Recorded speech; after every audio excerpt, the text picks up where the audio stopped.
الله أكبر.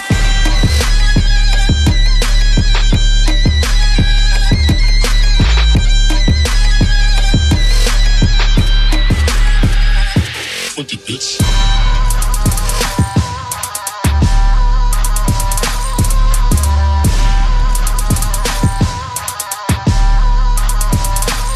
الله أكبر.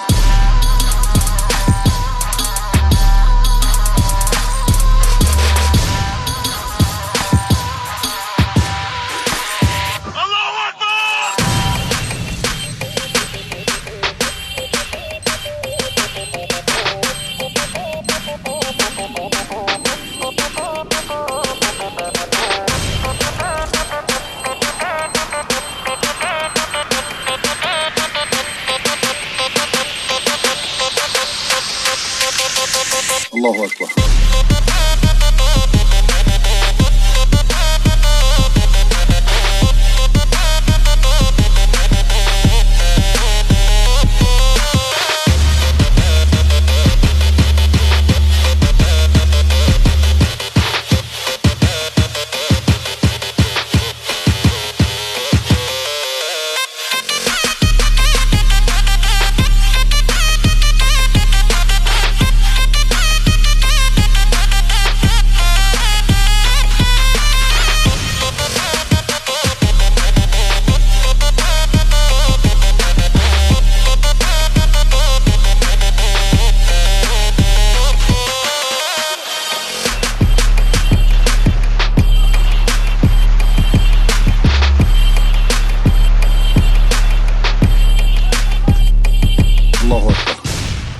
And we are live. Akwabe and Allahu Akbar, brothers and sisters. Akwabe, y'all. Both Akwabe, y'all. We are here, twice as woke, double the fists. You're like Goldilocks. If you're watching, I'm into it. I'm down for it. you're like a half Islamist, half Antifa. I'm full like hipster Antifa bro tonight, man. I don't know. I'm feeling Aloha boxcar. How's it going? So welcome to the YouTube. Fuck. This is why the revolution will never work. So welcome to the Saints, everybody. Hello, it's everybody. Sunday. Yeah, which means that you all apparently had nothing better to do. But welcome. So we've got yet another episode here. We're going to be joined tonight by a very special guest. He came to us by way of everyone else not getting back to us in time. So failure accomplished. We'll be here. If you're familiar at all with like the streaming community, the streaming stuff going on YouTube is very popular. People just hanging out, this sort of thing. Failure is a very common phase. Yeah, he does. He streams now and again, I believe. Yeah, he's a super charismatic dude, and he has this amazing knack for like just knowing how to ask really big names. Like, hey, do you want to come on this really random esoteric stream and shoot this shit with a bunch of random people? And they do. And what was it last? It was last week, and I couldn't tell if he was being serious or not because you can never tell. But so he's got Chris Reagan on there, and he's like, Chris, you grew up. You're kind of familiar with the Hispanics, right? Yeah. Let me ask you. Were you growing up? Did they ever used to like do a little hand signal on the arm, like 2 fingers on the arm?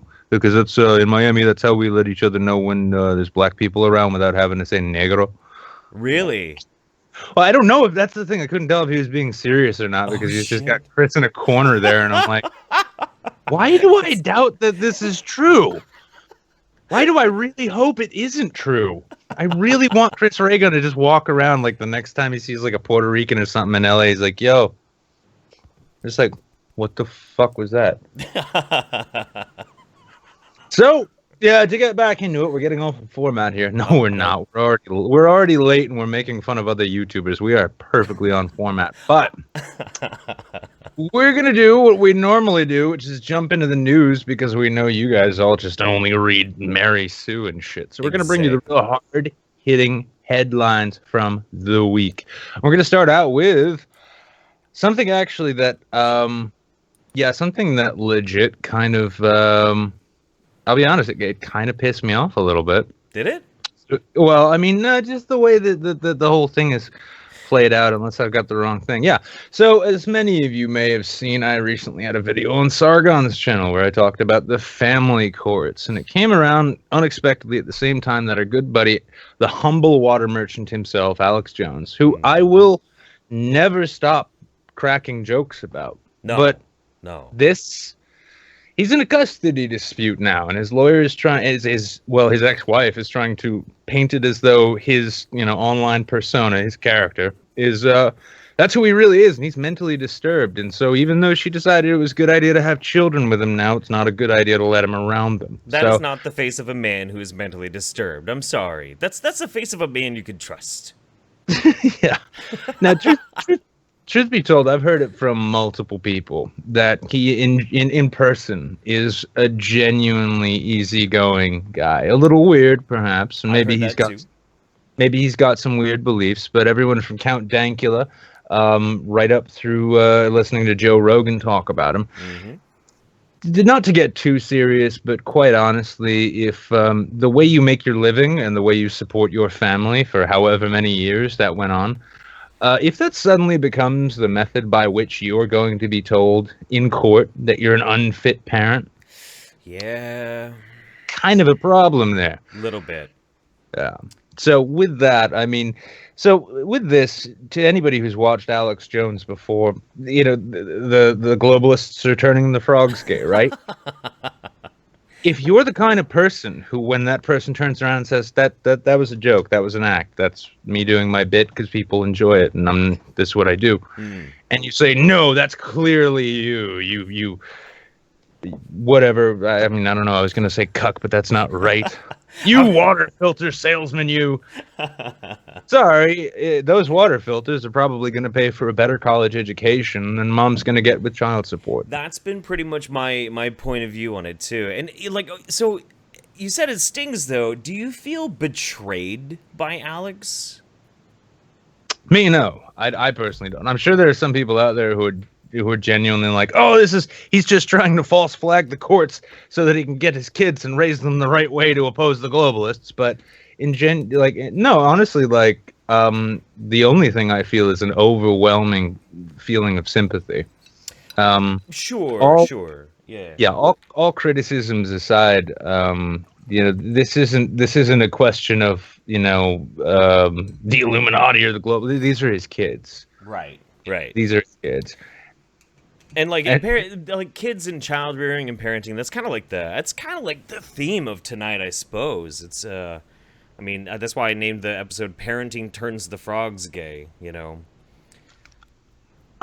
and it's kind of been it's one of these odd things too, because my red pill, right, the thing that turned me into a shitlord, was largely dealing with family courts and seeing what that was really all about. And actually, Tickle Trunk's right. Could you move your cursor, Jeff? Yeah. There's something fucked up with Skype tonight, guys. There's something fucked up with Skype. I tried everything. It's part of the format. It's a new part of the format. It is a part of the format. Just like the schedule is flexible, so is the technical direction, isn't it, Jeff? Well, maybe when you stop living on the wrong coast, then it'd be a little bit easier. But the theme, honestly, the fact that families and childhood and child rearing and all of that has had to be a theme. One part of me is kind of glad we're getting to a point in which we might actually have to have that discussion, because we all, as a society, have to have that fucking discussion. Sure. On the other side, though, so I'm glad about that. But on the other side, it's one of these things. Having been through it myself, I wouldn't wish this sort of custody battle shit on my worst enemy, let alone Alex Jones, who is not my enemy, and also whose public profile is going to make his whole case a bigger nightmare than anyone really needs to deal with. So right. So in this article, which it's fascinating. I like that his attorney is named Randall Wilhoit.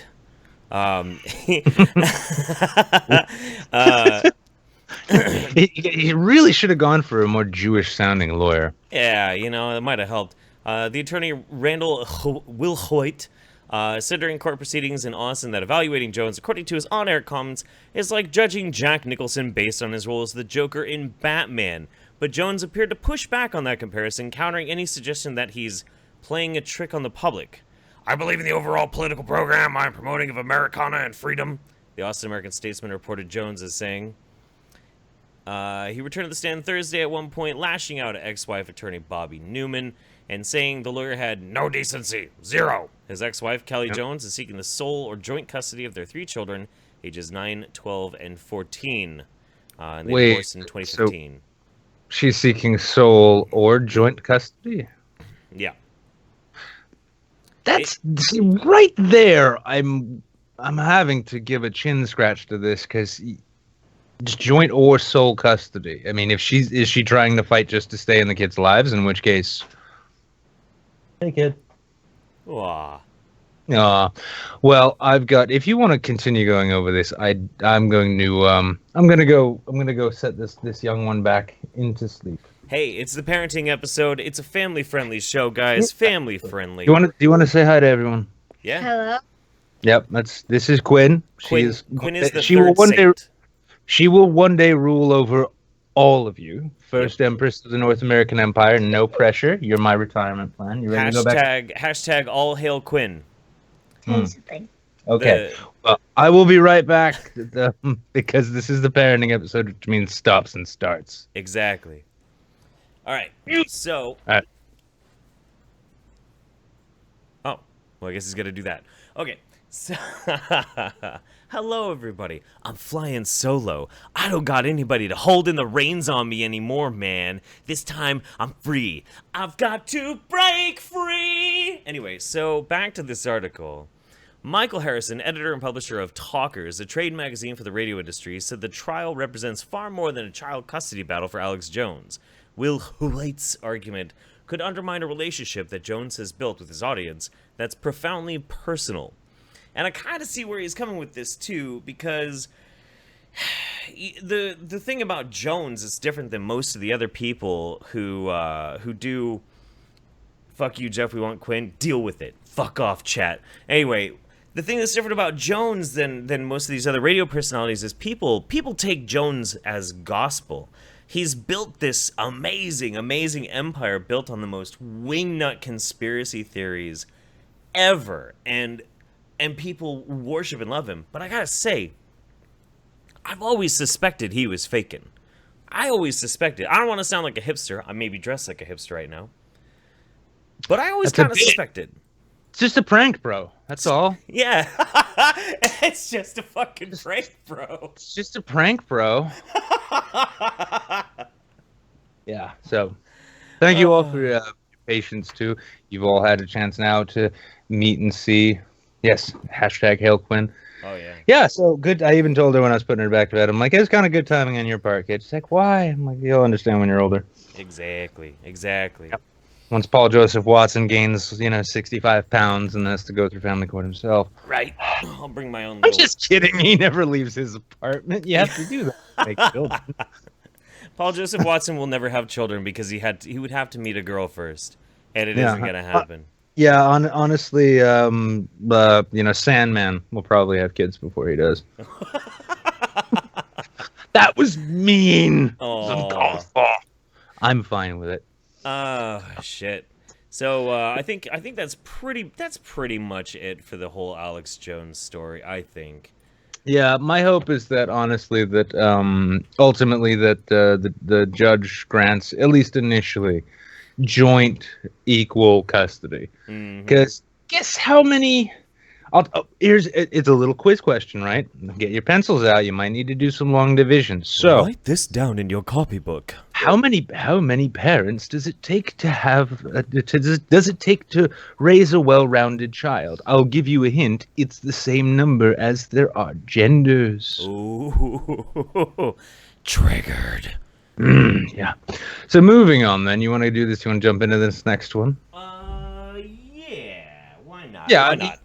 Well, I was gonna say it almost made sense to you actually go remarking upon this story with a well-tended to mini Jeffrey in your lap, but let's jump into it. Yeah, let's just jump right into it. So the next one, and of course, of course, we're going to talk about it tonight, is the Daddy of Five controversy. And we're going to start this off It's just with a prank, bro. Just a prank, bro. I'm going to resize this real quick so it's a little bit bigger.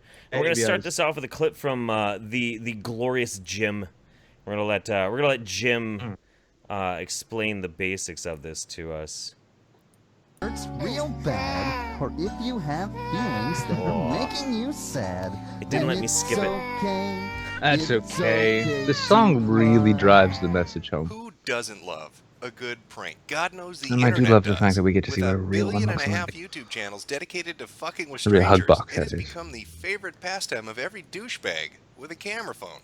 Terrorist attacks, assaults, theft, rape. Why not? It's just a prank, bro. You need to calm down. It's just a prank. Look over there. That's a camera, man.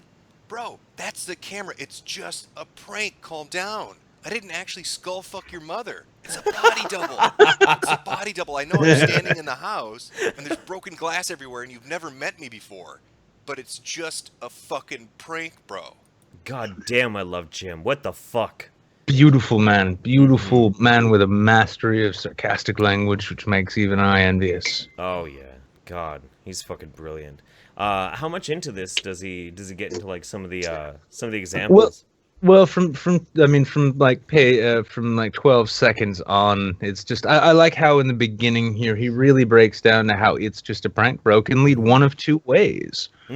Let's hear it. So with such an amazing new genre to capitalize on, what could possibly go wrong? Creating your own pranks and uploading them to YouTube must be a moneymaker. There must be no negative consequences to that sort of behavior. Blacking on haters. Put that fucking camera on and I'll make a video. Put it on. Or your life No. You gotta keep going. Just this comment here, I love it. gets completely fucking destroyed. It's one of the two. One of those two. Nothing happens or you're completely fucking destroyed. You know, little column A, little column B. Meet somewhere in the middle. And it would seem this is a lesson that a particular YouTuber learned just recently. Talking about And there we Daddy go. 05. Look at that. There we go. Good old Daddy of Five, man. Yep. Jesus I mean, Christ. you guys all knew it was coming. You knew it had to be in the news. It was either going to be that or cringe of the week, and maybe some of you will guess what that second one is. But in the meantime, stay focused. Focus on us. Focus. Get your tunnel vision out, kids. Get your tunnel vision out and stay with us here. So, this, I mean, you know, beyond, I'll say for my part, beyond the obvious questions of child abuse and, you know, somebody who clearly probably still waiting for the next Stained album to drop, getting to, you know, make money off of being a dickhead father. I gotta say, one of the cringiest things about this whole thing, too, one of the worst parts has just been this, at every step, every opportunity, it's like, oh, here's a microphone to defend yourself. Oh, thank you, it was just a prank. Here's another microphone. Oh, some of it was real, but not all of it. Oh, here's another microphone.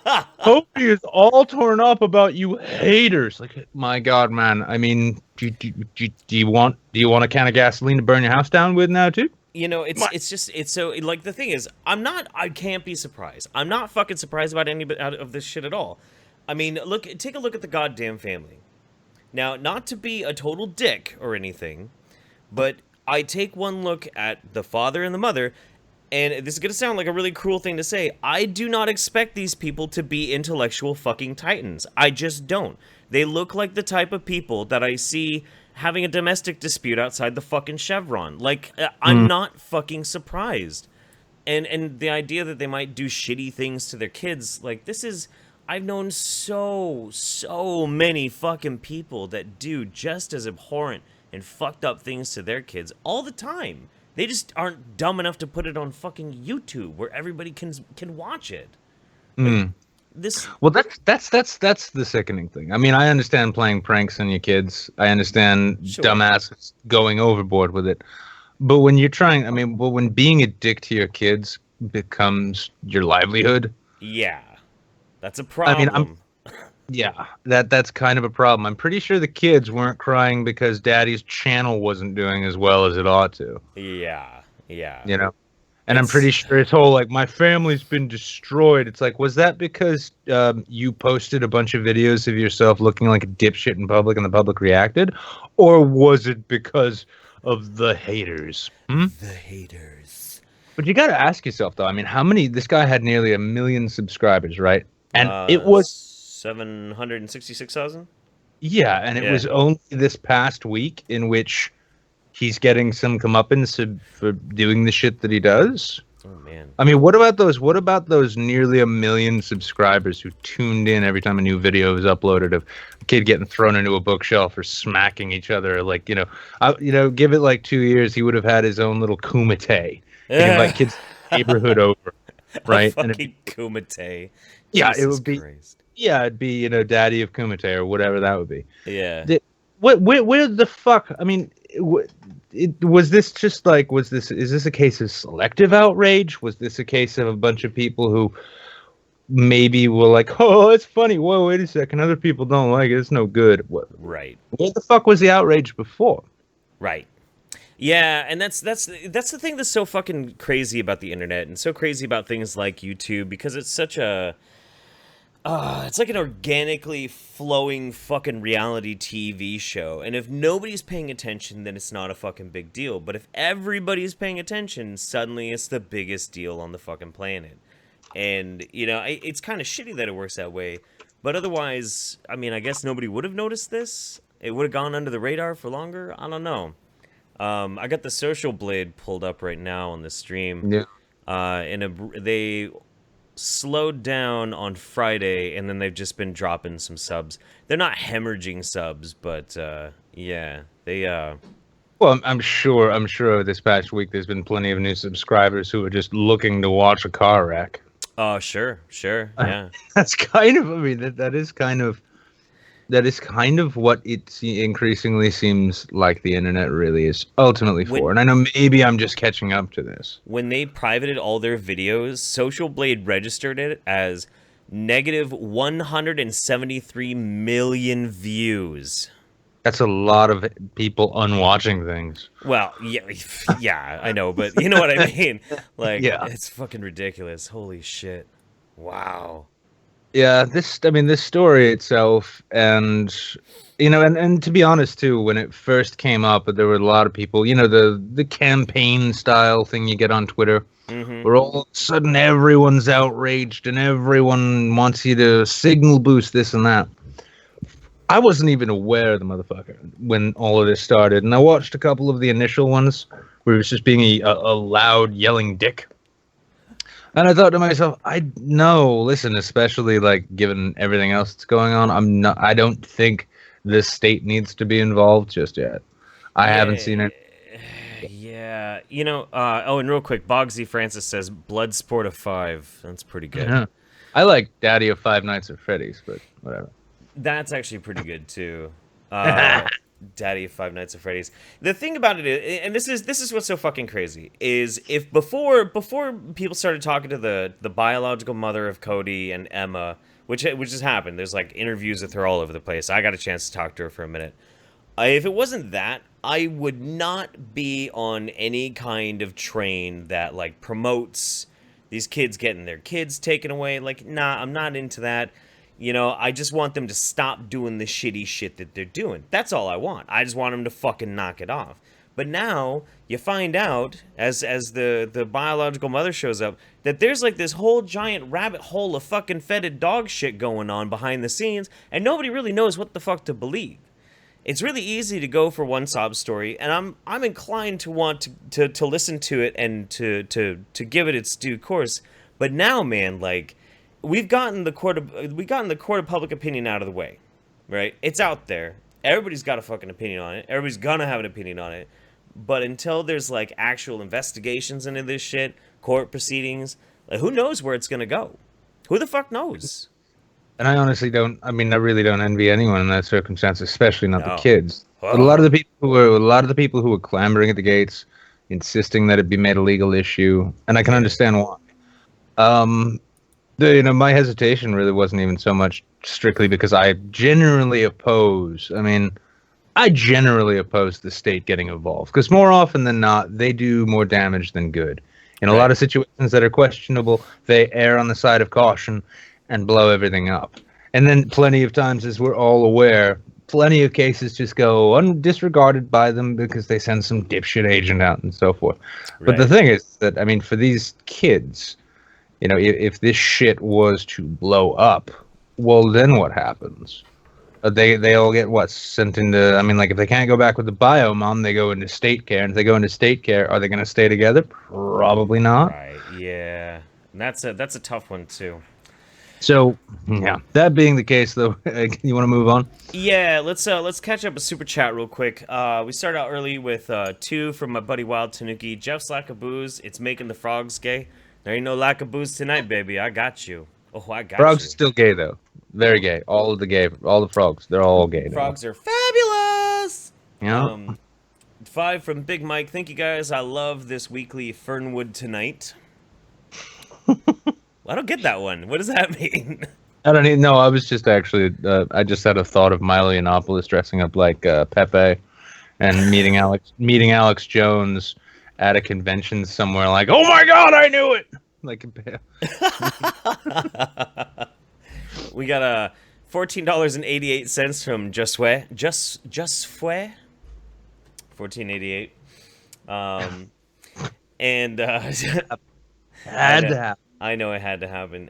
2 from Base Mama. She says, older kid's dad has refiled for custody, too. So that's interesting.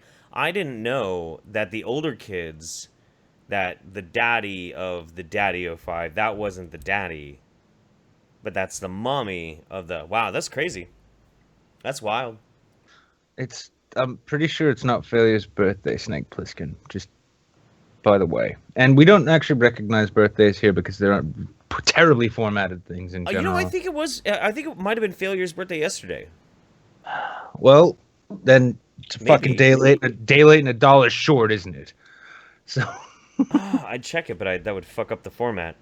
exactly. We can't fuck up the format all don't do because that. he's 1 year closer to the grave, just like each of us is every day we wake up. Oh my God. All right, so next news story. Fox News drops Bill O'Reilly in wake of harassment allegations. Now, you're going to have to walk me through this one because I don't know anything about these harassment allegations. Well, it depends really on who you talk to. You know, if you ask some people who've read the headlines, and let's say they typically read MSNBC, Bill O'Reilly was physically trying to fist every woman and some of the men at Fox News every day before his program, just saying it was part of his process. That's not... But it could be, and I want you all to take that mental image of this guy. He's 6'2", by the way, at least. I've met him. He's a big dude. Gargantuan. He's a big dude. Big meaty fist. Fit up Richard Carlson's ass. Okay, you got that image in mind. Good.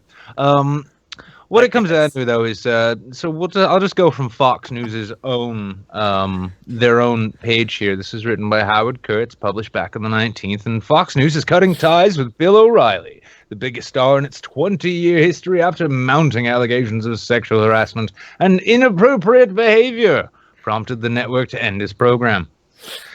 And the parent company, 20th Century Fox, said in a statement, after a thorough and careful review of the allegations, the company and Bill O'Reilly have agreed that Bill O'Reilly will not be returning to Fox News channel. So now this does point out here that the New York Times reported on April 1st that O'Reilly or Fox, they're not clarifying who, paid $13 million to settle 5 cases against him, alleging sexual or other harassment. Oh, wow. Now there was, yeah. Now that's kind of damning right there. Yeah, now, dude. There was talk that he made some comments about I just have trouble concentrating with all these blondes around. With that being sort of your almost stereotypical trope. I mean, if you go to a good conservative news publication, you're either gonna get a kind of pudgy white guy. Mm-hmm. Or you're going to get a smoking hot blonde. And honestly, too, after everything that came out, it was Richard Ailes, I believe, the man who made Fox News what it is. Yeah. And, yeah, I mean, when I believe it was Gretchen Carlson left, I think. Yeah, let's just say, like, Gretchen. Fox News. Yeah, Fox News is a really good place to work if you want to make the salary of a broadcast celebrity. Greta Van Susteren, maybe? No. Who was it that left? I think it was Gretchen Carlson. Oh, okay. If you want to make a broadcaster salary yet still get to enjoy the perks of being a waitress at a truck stop, it does sound like Fox News is a great place to work. Especially if you want to get fisted by a 67-year-old man. A 67-year-old, 9'7" gargantuan Irishman.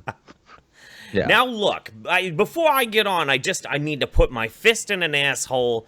That's the only way I can concentrate. Now, naturally, so it says here, O'Reilly, 67, had not previously commented on his status since leaving on vacation last week. He met Pope Francis Wednesday in a VIP line at the Vatican. And fisted him. Has nothing to do with the story, by the way. He was just able to meet the Pope, so they're just probably trying to reassure you that whatever sins Bill O'Reilly's built up within his pudgy, bloated exterior, they've been forgiven. The Pope said, the Pope was probably like, "Oh yes, if I saw a set of Christmas hams like that too, I'd want to punch between them myself." What can you say? I'm not a Catholic. I don't know much about how popes act around, how they regard fisting. That's sure how it's you probably... give communion. Can you still buy indulgences, by the way? I don't think so. Damn it. I don't think so. No. That's probably why he took that. It's probably why he took that vacation. He's probably been out of the loop on that particular question. But the statement from O'Reilly's lawyer has called this all just accusing liberal opponents of a smear campaign. The statement said O'Reilly is, quote, has been subjected to a brutal campaign of character assassination that is unprecedented in post-McCarthyist America. Don't use the word smear when you're talking about a man who anally fists people. I'm just saying. Jeff, just let me ask you, though. I mean, imagine you're a crack dealer, okay? And you look like a crack dealer. Yeah, no, I know. Well, no, one of his most famous, he's sitting there with like a black college professor. And he straight up says, okay, imagine you're a crack dealer. You kind of look like a crack dealer. Oh, Bill. Bill. That's enough casual racism to fill 30 poll threads. Well done, my friend. So Bill O'Reilly's out. I think Tucker Carlson has taken over his position, and there are some rumors that Papa Bear there might go over to The Blaze and replace Tommy Loren, which means breast implants. Breast implants. What? Bill O'Reilly. Bill O'Reilly's getting. I hope he does. Yeah, I know. I want all of you to think about that image. Bill O'Reilly in a blonde wig with breast implants. And then I want you to kiss all future erections goodbye. Can we please get some photoshops of Bill O'Reilly with big old tits? Can that happen? Oh, God, yeah. No. Yeah, Bill O'Reilly. We need to ship Bill O'Reilly with Tommy Loren, and then we need to see pictures of what their inevitable offspring would look like. Yes, please. Oh, my God. That would be amazing. So if you can make that happen... if you can make it happen before the end of the broadcast, I'll put it up on the stream. Just tweet it at me. And anybody who comes up with anything good after the broadcast, just be aware we'll probably forget all about this by Tuesday. Yeah, probably by Tuesday, yeah. So I guess... Yeah, so that's the story there. Bill O'Reilly. Now, to be quite honest, I don't really watch TV. Yeah. But the idea of Fox News without the paragon of everything Stephen Colbert ever wanted his show to be, it just doesn't make sense. It really doesn't make sense to me. I mean, it's basically like, welcome to CNN, vote Republican. What? That's really all we get. So I'll give Bill O'Reilly one thing, though. One thing. He is a really good fucking writer. He is a legitimately good writer. If you've ever read any of his books, they're really well read. And he's really good at throwing Clinton staffers to the ground. I remember that from 2008. It was wonderful. I've heard that, yeah. His form was really good. He seemed to be trained. Yeah, he's got like, it's like he's got the spring-loaded elbow, Oh, yeah. Oh, my God. So, that being the case, moving on from one insipid douchebag on cable TV to an insipid douchebag famous on YouTube, let's bring on our buddy. I like Failure. I do, too. He's a good But dude. Yeah, I know, but I mean, like, he's probably not as good a writer as Bill O'Reilly, is he? Probably not.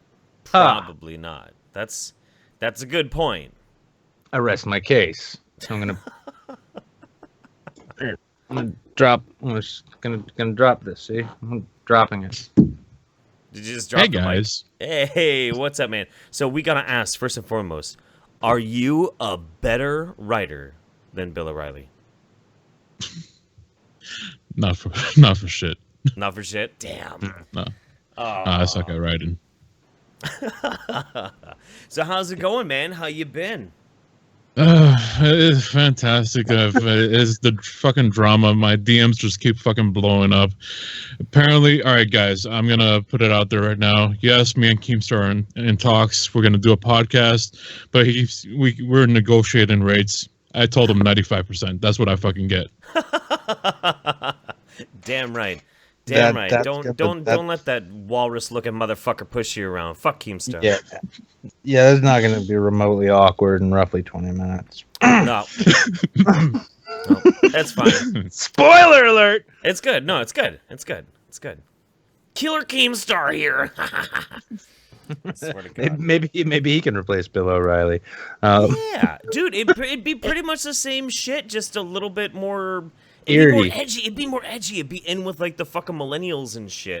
It'd be like Yeah, Bill O'Reilly for like the youth of today that huffs a lot of paint. You know, yeah, the O drama factor. That'd be what. the O drama factor. Oh, I like it. I like it. That's trademark, by the way, Keemstar. You can kiss my whole balloon knot if you try and take that away from me. Whole thing. balloon knot. Yep. Still tight. I ain't hung out with your friends yet. Balloon knot? What the fuck? I've never That's a fucking classic. heard that. Oh, that's a fucking classic. Yeah, right but there. you knew. Yeah, but you knew right away what it was. Well, Yeah, yeah, just I've looked at a lot of assholes. What can I say? Yeah, and you never thought like, man, I just need to tie that off and it'll float up in the air. No, I'm gonna get back to you on that one. I've never thought that. Oh my god, Jesus So- fucking Christ. So, yeah, hey, what's happening, Philly? We've already started out talking about Keemstar and He's nicknames my for week. buttholes. What have you been up to otherwise? Keemstar just ruined my week. I haven't slept right since he invaded my stream. Invaded.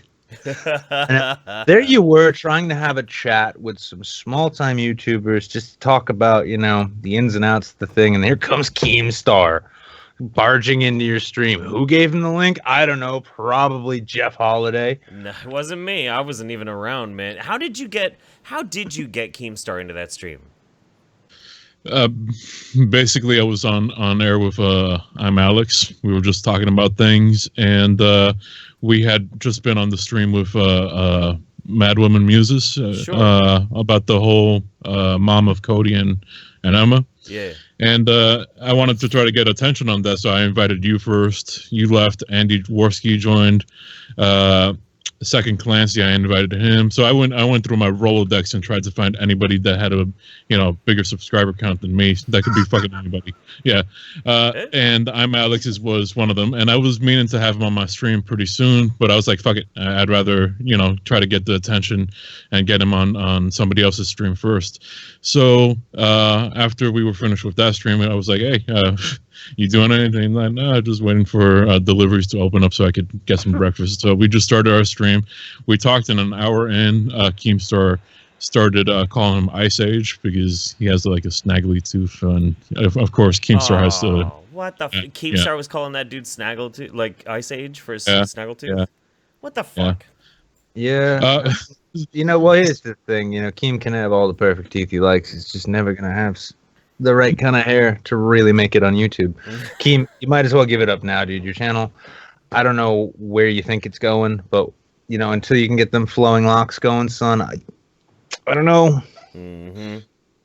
So I just tweeted at him. Want on? He said, "Yeah." Give me a look.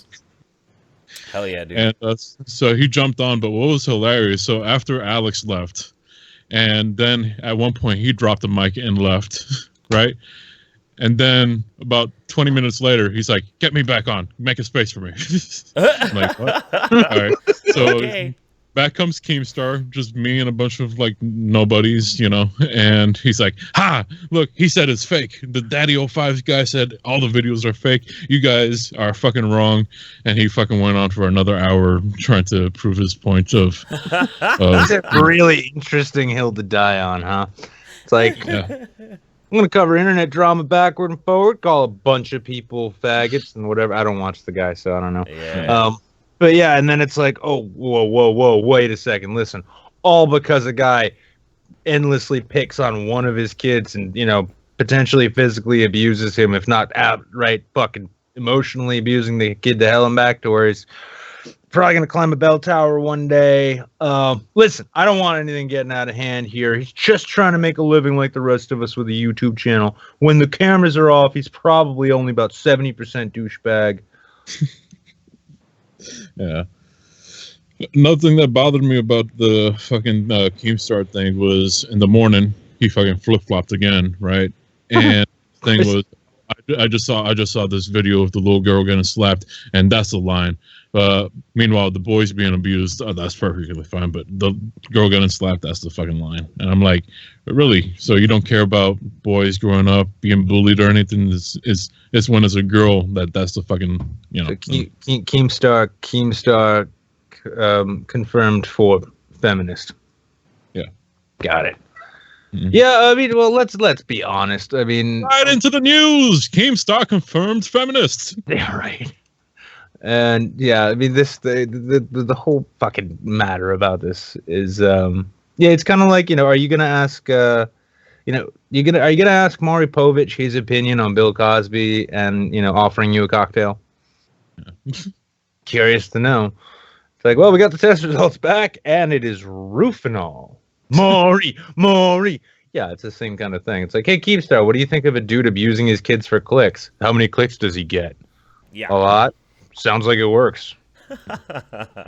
Right now, Base Mama in the chat said, for the rest of my YouTube life, thanks to failure, I will always be able to say I called Keemstar a little bitch. Yeah, that was glorious. Holy shit. You did. You honestly, like, you got something out of YouTube that grade A under A would probably sell off his firstborn for. Mm-hmm.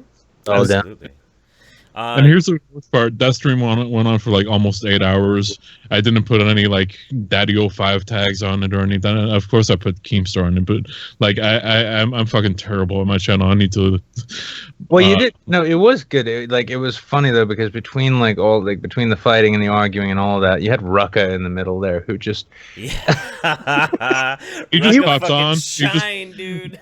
my favorite thing about Rucka is he popped on and like I gave him the link before anything even happened. I like when the stream starts, I'm like, I always invite Rucka just because he randomly pops on my streams. Sure. So nothing was even happening, and so he pops on and he's like, "Hey guys," and he's like, "It's a fucking sausage fest."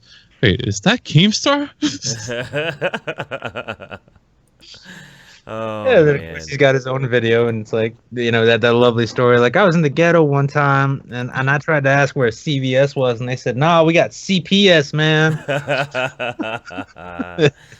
Oh shit. Yeah. So yeah, proof to anyone out there, you can in fact get anyone on your streams if you try hard enough and ask nicely. Yeah. And if you're lucky, Rucka will show up and make them actually entertaining. Yep. It is entirely possible. I mean, that's pretty much Rucka's the only way Keemstar can be entertaining, to be honest with you. Unless you're just making fun of him, you know. Catch up on Super Chat waiting. real super quick. Wow, Tanuki says, "Holy shit, it's Jonathan Davis." Shut up. Big Mike. Gerard Depardieu. Big Mike, Google Fernwood Tonight, a parody of late night shows starring Martin Mull and Fred Willard. Fred Willard, I fucking worship Fred Willard. Dude, I'm checking that out tonight. Skittles McStabby Pants, I love you guys. You look like the hipster lead singer of Korn and every high school undercover cop from the 80s movies. Happy birthday to both of you. Wait, it was your birthday recently, wasn't it, Failure? No. No? I swear I saw that on Skype, that it like popped up. Yeah, I put my fucking birthday in Skype as fucking 420 because I didn't want to put my actual birthday, and everybody's like, "Hey, happy birthday, that's a fucking cool birthday." Fucker. Same birthday as Hitler there. You fucking pothead. Jesus Christ. Listen, I think it's safe to say though that I mean his birthday is either taking place or will happen within the next or past 6 months, right? Right. That's a pretty easy assumption to make. I used math. You guys have 364 guesses. 420 is not the right one. Right. Base Mama says Keemstar owes me an apology, and I will get it. I think you deserve it for sure. Oh yeah, he did say know. that if he's wrong, he's gonna apologize to her. So Yeah, I wouldn't hold my breath on that one though. Yeah. Yeah. I don't know. Just saying. Keemstar, if you're watching this, I'm sure you are with this growing subcount of ours, but if you're watching this, I'm not saying that you lack the ability to be like introspective or self-reflective. I'm just saying that I'm very confident, probability is going to lean in one direction there, buddy. It's funny too, like Keemstar's one of those people who like, okay, I don't like the guy. I don't like what he does. I've never liked what he does. But if I had a chance to, I would totally go on a stream with fucking Keemstar. In a heartbeat, dude. I would absolutely fucking love to get on there. Just to fucking argue with the dude, just because of how much I dislike him. So he's got to have some weird kind of draw in that way. Yeah, you know? you'd call. You know what would happen though. You'd call him a Poe, and then I'll ask him. Be like, I'll ask him for you guys if he wants to come on here. I doubt he will, but he's you know. No, honestly, no. You know what? I mean, like, I think he runs a douchebag channel. But if he ever wants to come on the Saints, we'll be happy to have him. In fact, fuck it, we'll just chuckle about other shit and crack the occasional joke. At his expense. A couple of jokes at his expense, but otherwise we'll play with Keemstar and we can all crack jokes at somebody else like actually more terrible than him. It might be a stretch to find, but I'm sure we can do it. I think we could handle it. If anything, we'll just show him iDubbbz videos. Just show him Content Cop videos. Be like, iDubbbz would be like, normally I might take out a DMCA, but I don't think I want to here. And then you just put a bunch of wallpaper up. Yeah. Wish I had the wrong glasses on for that. Wild Tanuki, failure. Speak in your thirsty voice for the stream. Hey guys, is failure accomplished? I'm really fucking thirsty right now. Did I tell you guys that I have less than 20,000 subscribers and I have a Patreon. It's a patreon.com /failure. And I don't really offer you anything, but just give me money because I'm a YouTuber. So money, please. The joke behind that is Naked Ape. I love his videos. I hate him as a stream. Like he sucks in live streams. I'm sorry, but he said if you're a YouTuber and you have less than 20,000 subscribers and you have a Patreon, you come off as thirsty. What's bad is I'm actually really thirsty right now.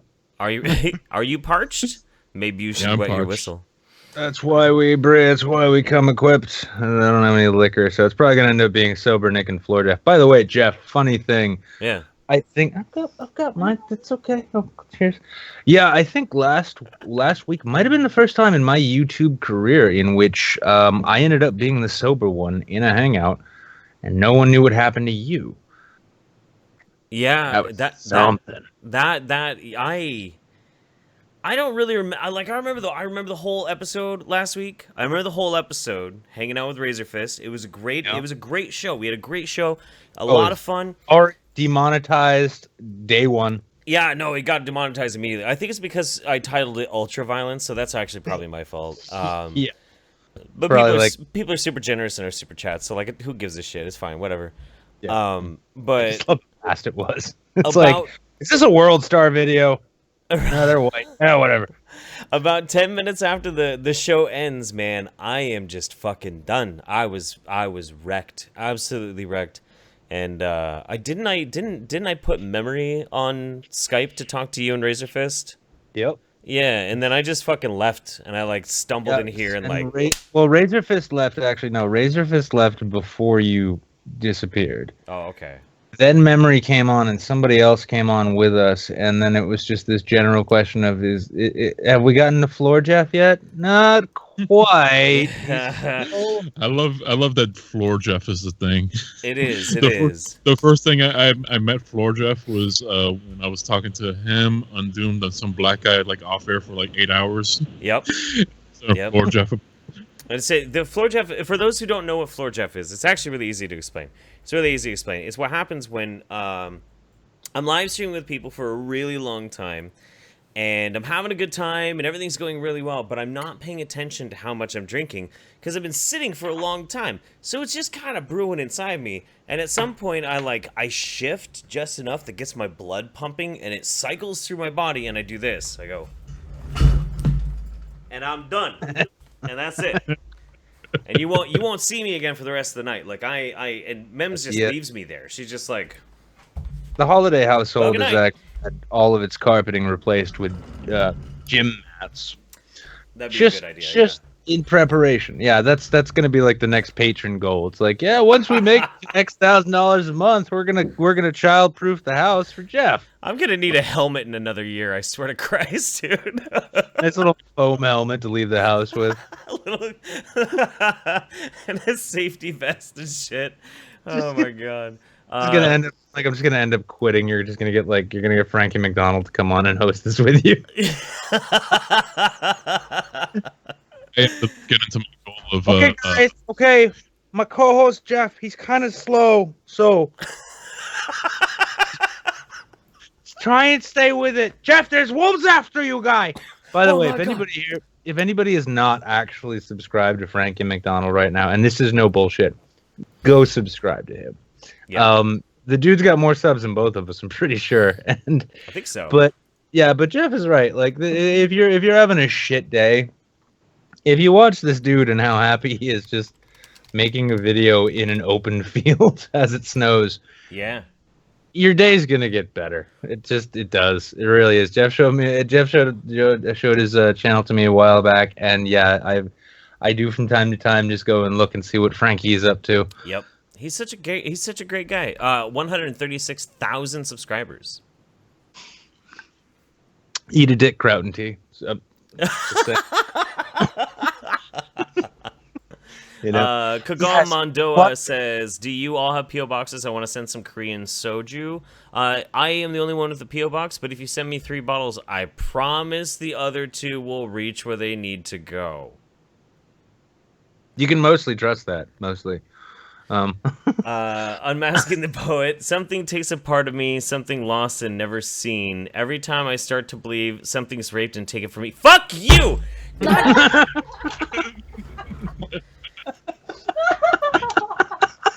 God damn it! And that's the show. Good night, everybody.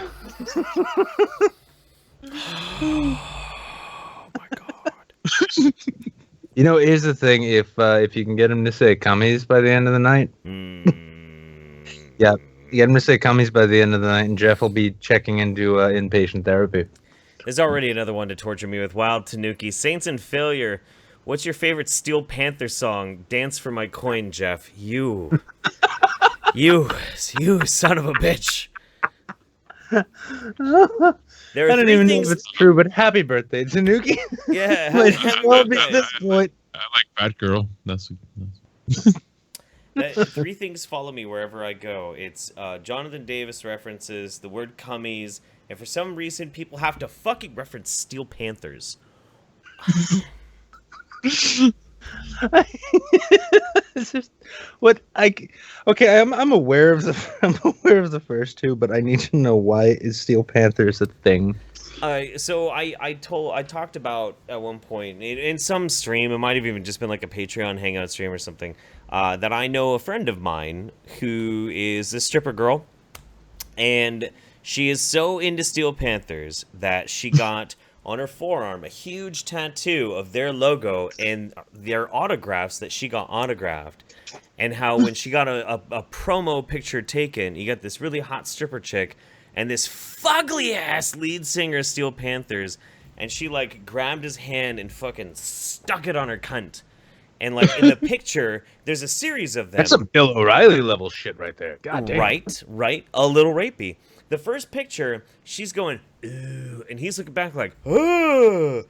And then the second picture, she's even closer with her eyes closed and her lips pursed, and he's like, yeah. And it was just the shittiest, grossest, '80s hair band, hair metal thing I've ever seen in my life.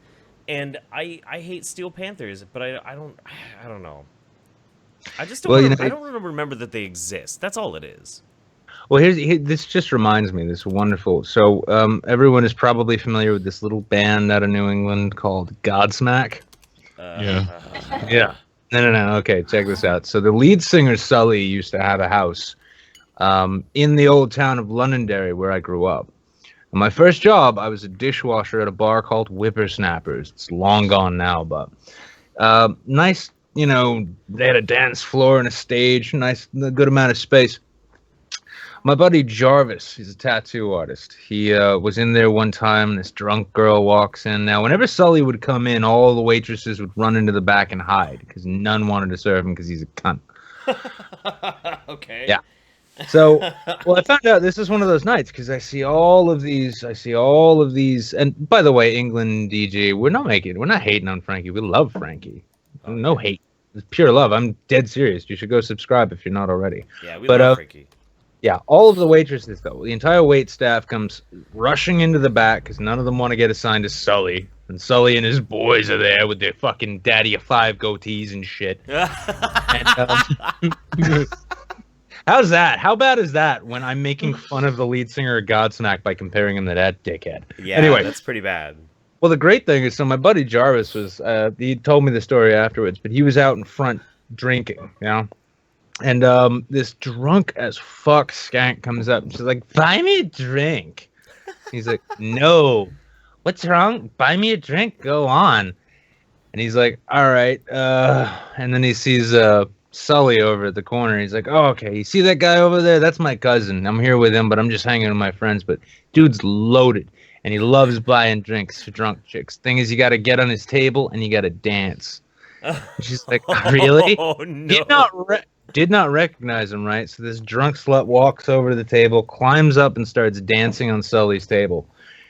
Sully's looking around, and he sees where she came from, and he catches my boy Jarvis just sitting there, and he's like, hey, and Jarvis is like, yeah. Looks over at the bouncer, yo. Got the whole party thrown out. Whole fucking party. He got a lot of drinks bought for him that night. Oh god, that's fucking great, man. Holy shit. See, it could be worse though. Your stripper friend. First off, did she smell like vanilla bean? I don't know what she probably that night smelled like weed, beer, and fucking shame. Well, see, honestly. the thing is you're never gonna dance your way through dental school smelling like that. Yeah. Honey, watching. But the other thing, she could have had Godsmack on her arm. That's true. Was it the lead singer of Godsmack or Creed that was begging on the internet? Do you remember that? Creed. I think it was Creed, the guy from Creed. Yeah, his name's like he was Scott having some something. trouble. Yeah, Sully. Yeah, Sully of Godsmack was like the reason they got big. No lie. Here in New England, we have WAAF. Actually, it's where Opie and Anthony came from. Yeah. Okay. I love them. Yeah. Well, the thing is that back in those days, there was another DJ named Rocco, and Rocco gave Godsmack a whole bunch of radio play because Sully was selling Rocco coke. Okay. That's why it's not coke habits or why Godsmack exists at all. Have you ever heard the Opie story? Which one? So Sully gave him a tape of their shit, and basically Opie took it and tossed it into like a fucking sewer or some shit. Sounds about right. Rocco was the one that ended up playing it. Yeah, this was back. Yeah, Rocco. Yeah, because Rocco was buying coke off of Sully at the time. Meanwhile, Opie and Anthony, they're Can you do a Rocco voice? Oh, fuck, dude, that's been so long. I mean, all I remember it was so deep. Oh, come on. It was that heavy New York thing. And I remember that radio voice. Well, no, I remember hearing him report 9/11. I was working in a kitchen. I'm like doing some prep work. I convinced the partially retarded and extremely gay dishwasher. Like, seriously, he was like you could tell him anything and he'd just be like, oh, okay, that's what's happening. I got him to turn off. Yeah, no, the kid would he'd listen to like Delilah in the afternoon or whatever, and I'm like, they're like, you got to go do prep in the dish room. I'm like, fuck, really? Okay, fine, we're turning this on. Here we go. And it's Rocco, who's from New York, and he's like, oh, apparently a plane crashed into the World Trade Center. Traffic is bad in New York, and it's only gotten worse. And then they come back, and he's like, no, it just reported this. Well, no, it's not another plane. It's another fuck. Get the fuck out of here. Go find out. Get fucking heated.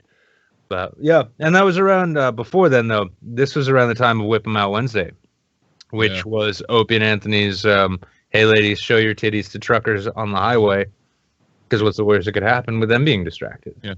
Can I plug something real quick? No, fine, go ahead. All right, damn it. No, on Andy Worski's channel, May either is 8th or 9th. I have to figure it out. Anthony Kumi is going to be on. Oh yeah.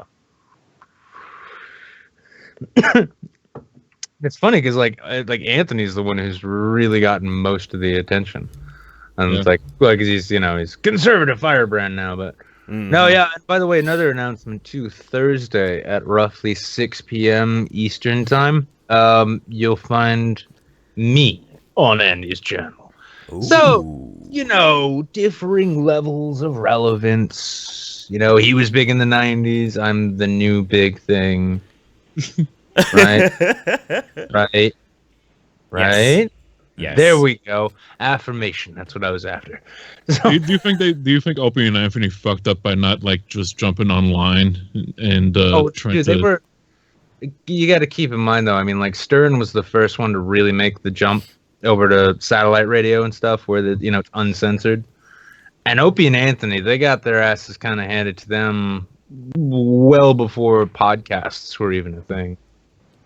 Although I would love to hear the two of them come back. I think that they could totally make the leap to online now, and I think they'd probably, because they have a lot of charisma, a lot of talent, they could probably build an audience fast. Well, Anthony he has the Compound Media where he has Gavin McGinnis. He has a show on his media, so he's already doing that. Gavin went from Boston rockers to fucking feet Manhattan hipsters, I guess. Well, the thing is, Anthony really went full politics, and Opie just wanted to like do top 10 lists, top 10.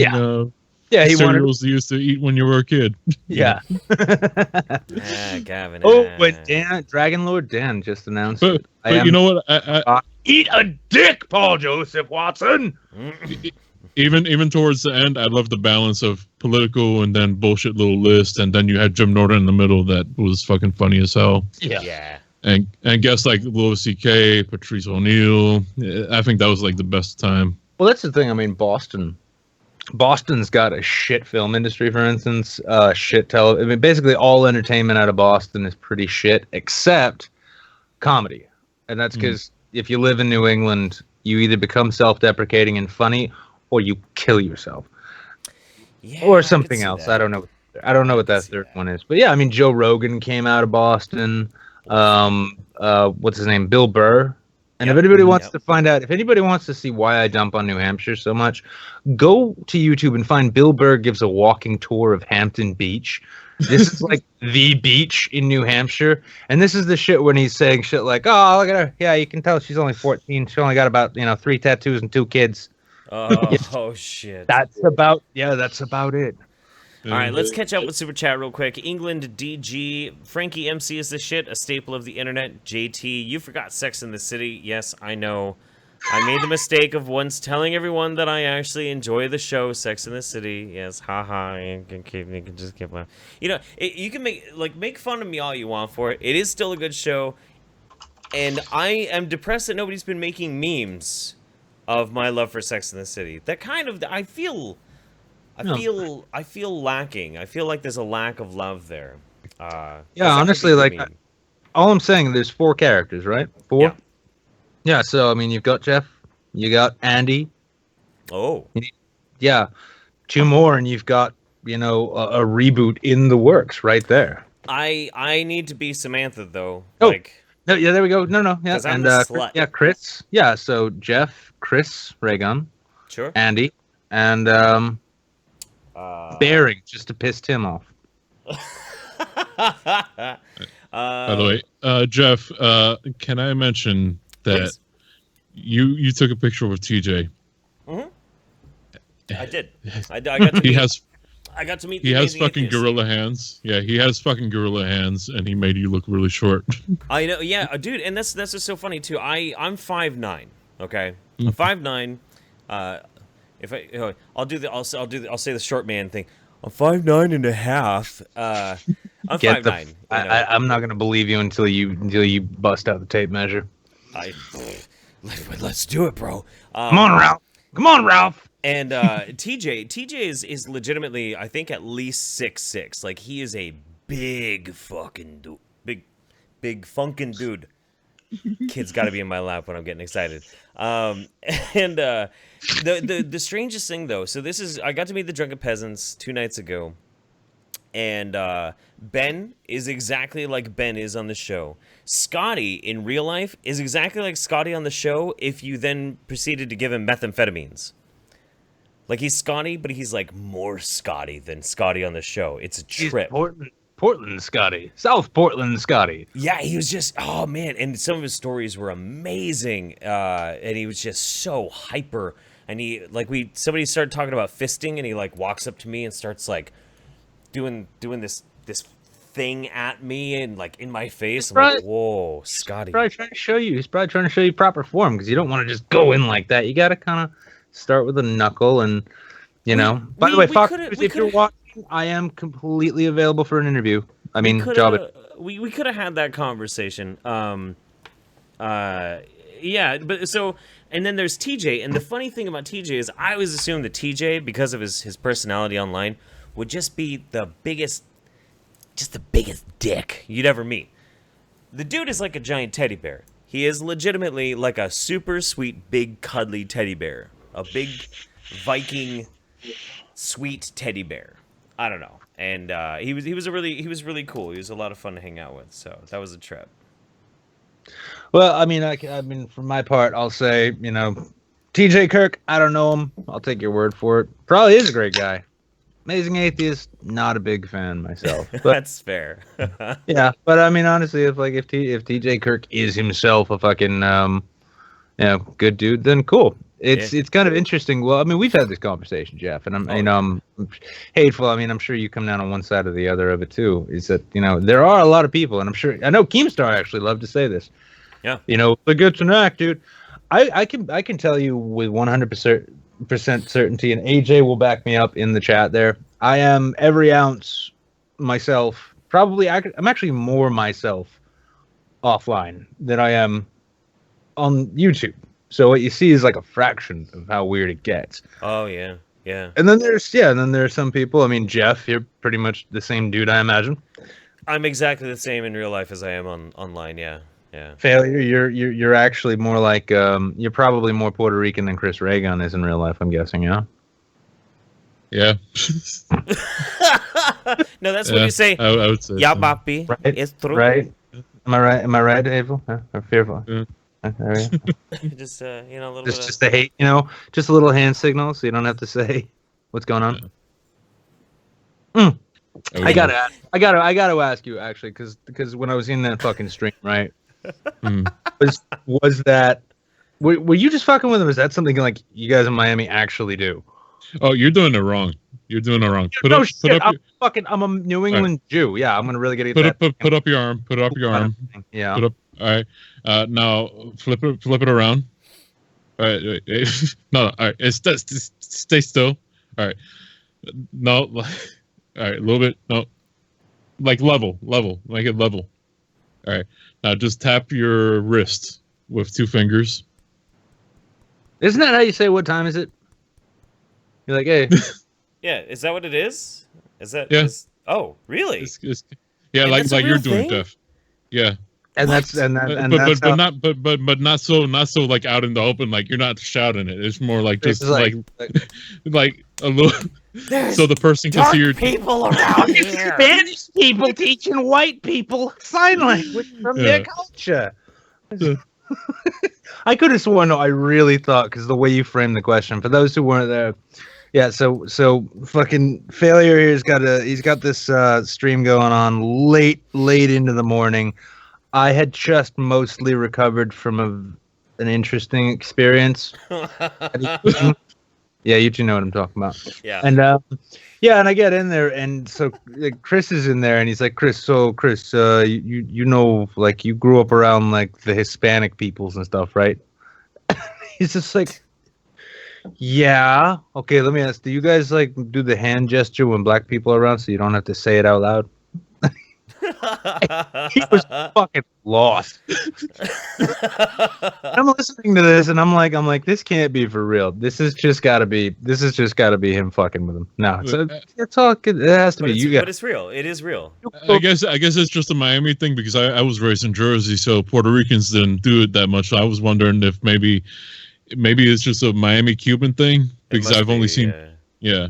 Yeah, that's wild. Yeah, I mean, well, in truth, too, in that same stream, I did remark that, like, if I had to guess, I'd guess Chris was an upstate New York Jew before I guessed he was a Brooklyn Puerto Rican. Usually, because Puerto Ricans in Brooklyn really want you to know. Yeah, they really want you to know everything. Right. Let's get caught back up again. We didn't even make it very far on this last one. England DG, you should try Dancing with Hamburgers. It rocks. I agree. Frankie taught me how to do that. Wild Tanuki, Jeff, my bad, man. I'll send you a loot for your Steel Panther wound. That's such an inside joke. It's ridiculous. I'll actually have a super cut of Hidden Colors coming out soon. Stephen Blackman, Jeff, yell. Well, the kid's in the other room. Yeah, he's in the back room. Cummies! You got it. We need to say community, and he overheats. Yeah. Mouth says realistic Al says. Unmasking the Poet tipped us $10. Income ease. England DG. God damn it, Jeff! You haven't dealt with CPS defects. Yes, I have. I've dealt with CPS defects. Are you fucking kidding me, dude? That whole I'm not really making a big public statement about it. I really can't talk about it too much because I'm actually talking to like legal people, but I am not at risk in any way from CPS. I never have been. I never will be. No, just dude, don't worry about it. Don't fucking worry about it. But he's winning the war. He's winning the war. We're winning the war. Page Aviles, Page. I'm 5 foot even. If you take pics with me, I'll always make you look taller. That sounds great. We should take lots of pics together. And JT says, I really liked TJ until I watched this vid on the military. I never want to take away his right to say what he said, but I think it was shit. You know, and that's kind of the thing, man. There's going to be a lot of times where YouTubers they're going to say things that you're not going to like. There's lots of times that happens like every day for me. No, I'm no one can ever argue with my elocution. But at the end of the day, it comes down to a basic question you have to ask yourself. How are you going to respond to hearing something that you disagree with? Are you going to ignore it? Are you going to unsub? Or are you going to make a stink about it? And sometimes I've been blocked by TJ before because I made a stink about shit. I was like, you're wrong. Fuck you, dude. You're fucking wrong. And he blocked me. And somebody had to like convince him to unblock me. There are times where I disagreed with him and I just unsubbed, and then there's sometimes I disagree with him and I just ignore it. But now after actually having met the dude, I don't know. I'll probably at least like follow him a lot more than I did before.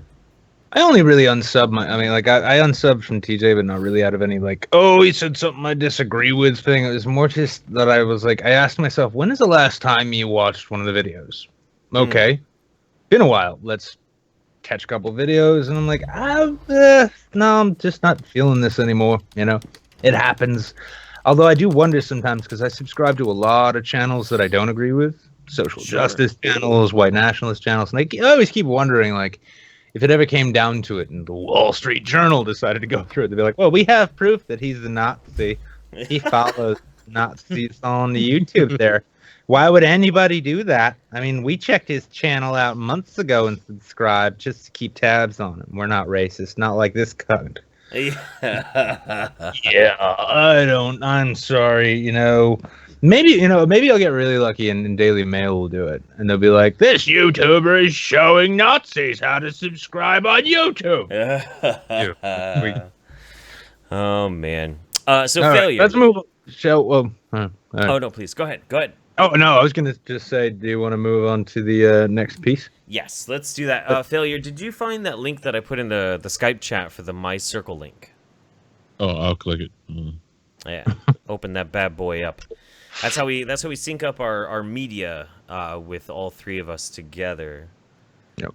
And that way we can all watch stuff at the same time. So we're gonna move on now to the over and under, and because we call it the over and under, we're gonna start in reverse like we normally do. And as it happens, this week for the most undersubbed, we went above and beyond here. I feel, rather than just digging through our own subscriber lists, I quickly thought, who am I kind of friendly with in this last 10 minutes in which I need a format?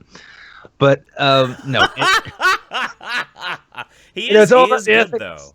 It's all about the ethics here. It's all about the ethics. Yeah. It has nothing to do. But no, this is a channel which I've really only recently started watching his shit again. I subbed to him a while ago, watched him a bit. It was enjoyable.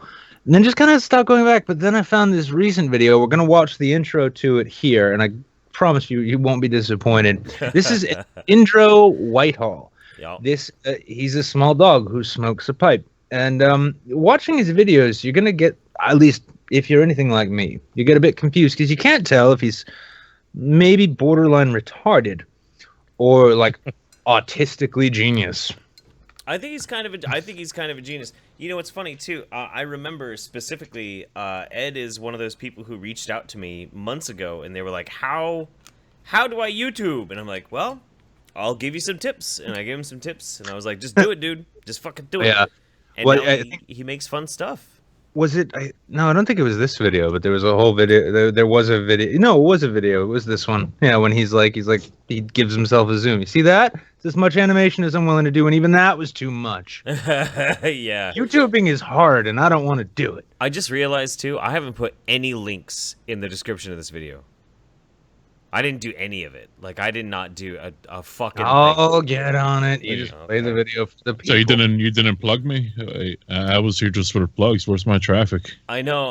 We'll plug it all in. They can go and watch all of those masterfully I mean, if I'm not getting paid for this. Honestly, I got failure after checking out your channel. I'm really amazed at your mastery of Premiere. So many zooms and cuts. Cunt. Yeah. Once Nick has it updated, then everybody who's watching can just refresh and it'll pop up. Yeah, I'm gonna go and do that now because I need to do incognito window. Okay. All right. Go through all and the steps. You can just listen to Ed's video. You've seen this one before. I've seen a little bit of it. Everyone, yeah, I'm reading a good script shit. right now. It's kind of weird when you consider that before I was reading this script, I was writing about reading it, and now I'm reading that. All of what I just said is from the first draft of this script, if in fact I'm currently reading this part, but to you, I'm not actually currently reading this part, am I? No. At this point, I don't know what I'm doing right now, but you're watching this, so I do know what you're doing, or at least what you will be doing. Wow, I know more about your future than I do my own. I even know who some of you are and that at least one of you is jerking off to my voice right now. And no, I'm not anything. My brain is just like this.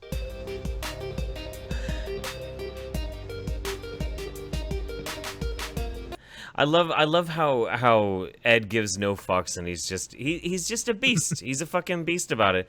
A sea lion in orange says that's a bit of retardation since he took the teal deer video serious. That's the video we're gonna watch. For this video we're watching right here. Yeah. And we'll probably have a lot to say about the whole shebangle, but let's go. Yeah, keep going on it. All right.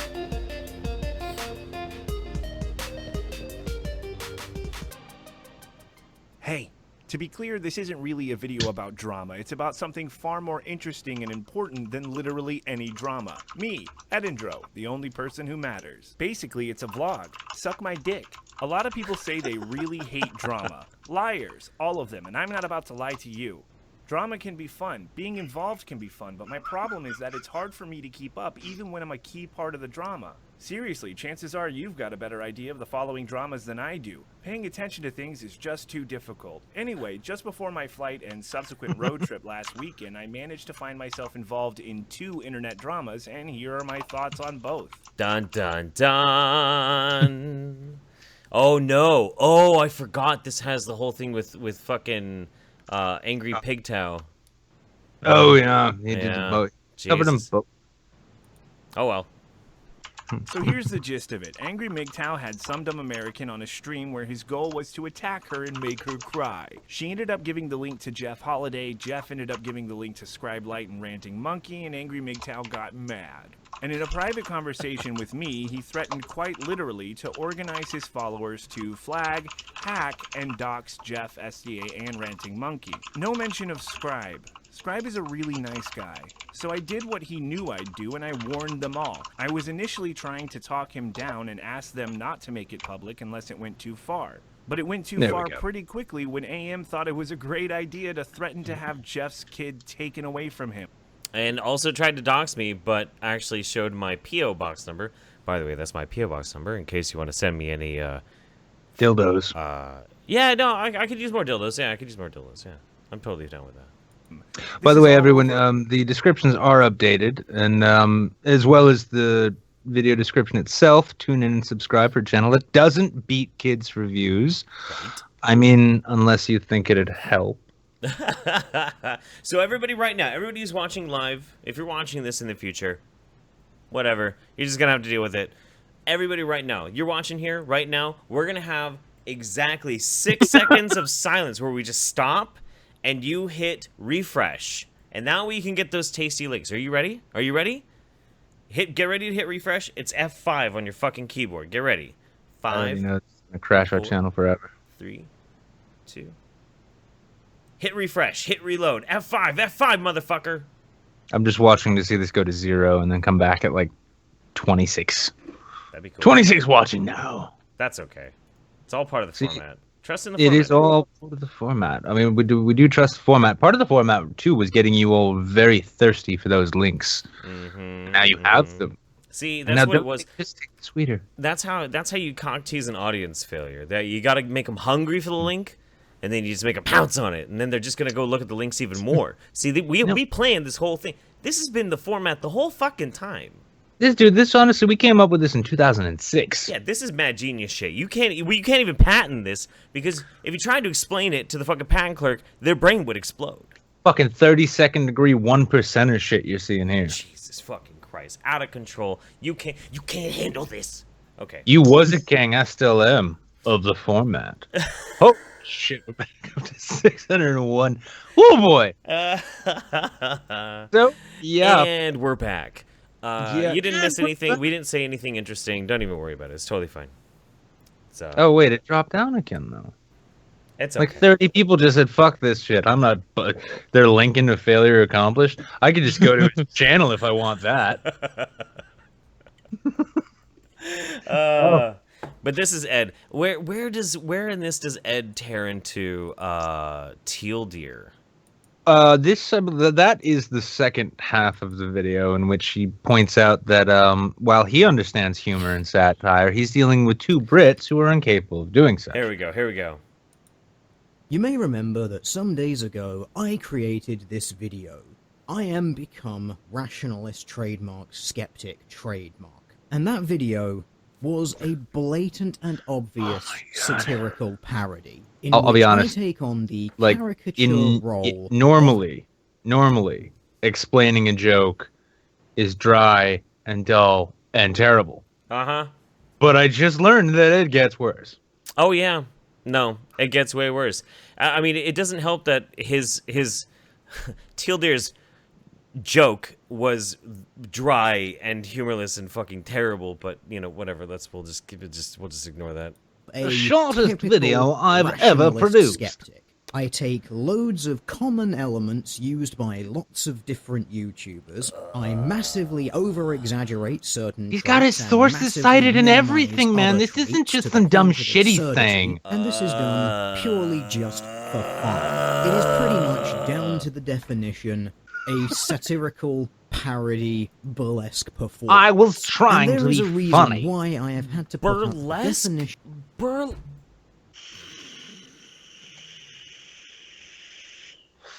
Yep. Maybe we picked the wrong person for oversubbed. Hang on. Anyway. Of all of there's always time, Jeffrey. This video has received a serious response from someone. And so today I am going to answer that totally serious criticism. And I am going to take absolutely no pleasure in doing so. Let's play that last part again, but listen a little bit closer, okay? And so today, I am going to answer that totally Can you hear that? serious Can you hear that? That's the sound of Teal Deer violently masturbating to the fact that his bait video caught someone and now he gets to make a video response he'd always intended to make and pretend he takes no pleasure in. I think he actually comes like 4 times in this obscenely boring and pointless hour-long garbage video. So this one is all about what constitutes satire and how jokes work. Who better to explore this topic than 2 humorless British cunts like Cognitive Thought and Teal Deer? Surely these guys are experts on comedy, right? Anyway, Teal Deer made me. Okay. I will not subject myself nor my audience to any more fucking Teal Deer.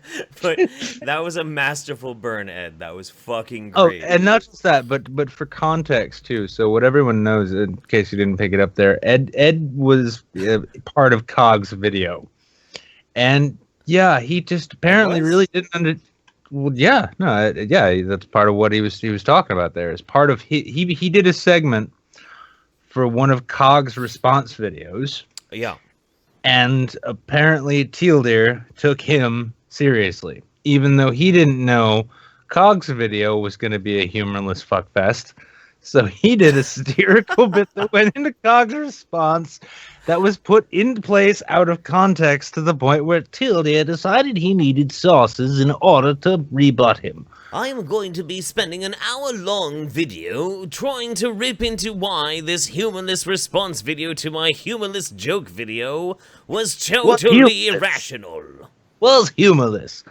Yeah, Fuck, and there you go. To the Americans in our audience, this is why, much like why you never get involved in a land war in Asia, this is why you don't get between 2 Brits arguing over what isn't funny. Right. Unless one of them is John Cleese, in which case you automatically side with John Cleese. Yeah, that's fair. Yeah, that's fair. I like Cognitive Thought. I think he's a cool dude. I've talked to him several times. Yeah, he's a cool guy. He's a cool guy. He does seem to have a penchant for the drama though. He does seem to like he's like, oh, I don't know. 2 YouTubers are arguing, I better get all over this. And as Waz said too, he was only bashing Charming Man, but Waz Lee pointed out too that Manchester is a bleak fucking place. We gave them roads and they still didn't leave. Take from it what you will. Not a fan of Teal Deer though. Jesus. I actually, okay. So I recorded a response video to the I Am Become Rationalist Skeptic. I really did. I recorded a whole response video, and this is what I did. I pulled a Rucka Ali, and I watched the video. I'm like, I'm gonna watch this. This is gonna be our response video, and I just sat in silence and watched it whole way through. And then at the end, I looked at the camera and said, "That was fucking boring." And then that was it. I was gonna put that out, and I was like, "Nah, I'm not gonna do that." But like, begging for a DMCA strike, boy. That's like the most I could actually sum up by it. It was so fucking unfunny. It was so. Well, no, the way to go about that would have been so like boring. In this 1974 study, we find that comedy is quite often wasted on the living. Some shit like that, you know? Here I have 6 other studies, each 200 pages, about how certain people in Manchester just don't get satire. Oh my god. And there we go. If you take 8.5 minutes to tell a 1-minute joke, you are doing something fucking wrong, man. Goddamn. Spectacular Wanderer did just throw an interesting question. He says, but what if Eric Idle starts the debate? Ooh. I respectfully recuse myself from that question or anything to do with anything we've just talked about. We've spent enough time. Shall we move on? John Cleese versus Eric Idle. That's a tough one. What? I know. Well, I mean, no, that's like, you know, that's like, do you like breathing or do you like being alive? Right. Yeah. No, that's yeah. How does one work without the other? Well, it doesn't, but you can only choose one. God, Eric Idle's. Okay. All right. Graham Norton's over in the corner like, I'm here too. Shut the fuck up. By the way, if people who are our regular viewers haven't noticed this by now, we, the YouTube Saints, are pretty much just the, we're like the shit posting, stop taking things so fucking serious, answer to the YouTube community. Stop being so And fucking yes, serious. and I do a decent Wosley impression, but I need him to be. I need his channel to get bigger than mine before I can actually impersonate him. Who? Oh, Wosley. Oh, Wosley. Dude, No. I don't know if I could ever impersonate Wosley. Well, no, I mean he had that one bit on my video where he's just making fun of Charming Man. He's like so I don't give a shit. Subscribe to me if you like, but do not subscribe to Charming Man 93. How do you like that, monkey boy? Yeah. All right. So yeah, go and subscribe to Ed there. Don't he says it in his own video.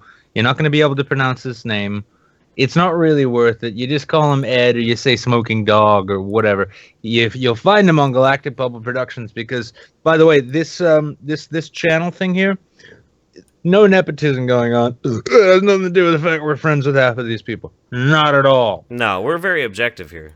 Yeah, this is YouTube Saints Pro here. Fuck, I just outed us. God damn it. All right, Okay. let's move on. Let's catch up with Super Chat real quick, and then we're going to do Oversubbed, and then we'll move on to our last one. We got Diogenes of Sinope. Don't do it in the island. New York Ricans are weird. Oh. Yeah. Is that true? Well, especially for the fact that a lot of them don't speak Spanish. Yeah. Well, I mean... You're Puerto Rican, but you don't speak Spanish. Right? Mexican Americans like education, so they take Spanish and get a B. Mexican Americans don't always like to get in gang fights. I miss Cheech and Chong, dude. I should do a Cheech and Chong movie night sometime with like my patrons or something. That'd be fun. You know what? People cover like songs, right? Mm-hmm. Why does nobody ever like cover old skits? Like I want to hear like somebody do Dave. Oh, dude, right? Hey man, let me in. Let me in, Dave. Not here, man. Dave, come on. He's I not need here, to get in, man. Dude, that's a great fucking idea. Oh my god. We Please, got you two Like fucking that- do that cover. we got No, to Dave's not here. What kind of hash is this, man? Oh, this is part Labrador, man. What's Labrador? Oh, well, so my friend's dog just, like, ate my whole stash. So I had to follow him around with a plastic bag pulling it out. Nick, I have a great idea. We need to get you a hairnet. And so I got dreads. Listen, I'm just going to stop you there, Jeff. Most ideas that start with that are really expensive. Because My mates. we should do homages, like tributes to Cheech and Chong. You do Cheech Marin, put a hairnet on. I'm only gonna do Tommy Chong because I got the dreadlocks. So, like, and I know like how it sounds to be a stoner, man. I mean, whatever, dude. And he's really easy to do too. Hey, Jeff, man, I'm going to say, dude, like, maybe that'd be the kind of thing you do in a production meeting, you know? That's true. That's true. But we should do this. This is a good idea, Failure. Holy shit. Somebody should bring Oh my back God. love I know, it's for al- Cheech and Chong. It's like you're just so smart. It's almost like you should have a bigger channel than you do. Moving on. Moving on. Unmasking the Poet, $10 says Ka Mew Nitty. Paige Aviles. At Failure. Follow me on Twitter and I'll tell you all my secrets. And her at is at red, the letter N, blue snow cone, but without a W. Listen, I'm I'm gonna going to just tell you. get cockpickers again. Oh, fuck that. You know what? I'm like going to it, tell you all her secrets right now, and I'm going to sum it up in 2 words. Casey Anthony. Oh. That's dark. Wait. Brown Coat Brows says, I won a radio contest and had breakfast with Cheech and Chong. Got the tattoo, regret to go with it. Wait, Nice. I want to see that guy's fucking tattoo. Are you on fucking Twitter? We gotta see your Dude, you should tweet at us your fucking tattoo, man. We want to see that shit. Send it to at Jeff Hollandaise or at Wizard of Cause. Send it, oh Jeff. my god, people actually did it. Thank you. We'll look at that at the end. Oh, yeah, that thing. Yeah, that thing happened. Yeah, that fucking happened. Holy shit! What we asked for at the beginning of the stream, near the beginning of the stream, has been happening. I am very Elephant pleased. in the Room, by the way, for those who get a chance to see it, Elephant in the Room, that is fucking gorgeous. Yeah, that's a work of See art. what I'm seeing? Yeah, I mean, like Yeah.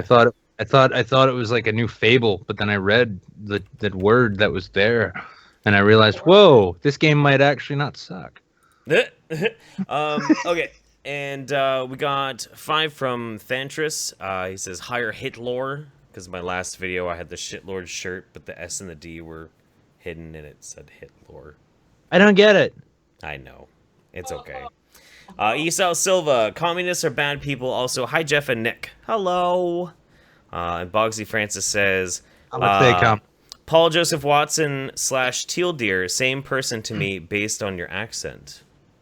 No. Whoa! I'm not saying they're the same person, but have you ever seen the two of them in the same room? Never. Have you ever seen Kraut and T and I in the same room? Not yet. Have you ever seen Harmful Opinions and Don DeLuise in the same room? Not yet. All right, so tonight our oversubbed YouTuber is Keemstar. Oh shit! And then I forgot to turn the fucking volume back up. That's cool. Right on. Drama. Alert to the be alert to the drama. I'm gonna kill myself. At the same time, they're being racist, homophobic. You fucking stupid bitch! This stupid fucking justice, all fucking righteous fucking nigger, Alex, is doing this shit. You is this fucking Tara Montague? nigger. I swear to fucking God, I'm gonna find out. Yo, everybody type in the chat, Alex is a stupid nigger. Just type in the chat, Alex is a stupid nigger. Yeah, that's not the douche uniform of 2016. Not at all.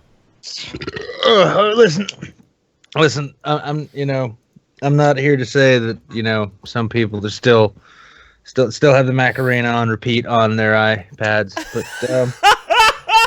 but there are times that in our lives that we need to embrace it the best that it'll ever be, and then let them go. Keem. He's moved on to Gangnam Style by now. Come Gangnam on. Style.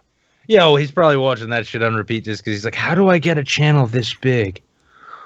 Well, he's gotten a big fucking channel. That's why he's the overseer. I know, and that's why I'm fucking ashamed of all of you. Yeah. Not you, chat. Our subscribers are wonderful. I've been But laughing. YouTube, between Daddy05 and this shit, like, Maury, come on, you can do better. I'm doing the Native American tier over like what people choose to sub to these days. Yeah, like, you're better off. You're better off to be to fair. Teal Deer. It's kind of like a cup of warm milk and a whole bunch of Quaaludes when you got problems sleeping.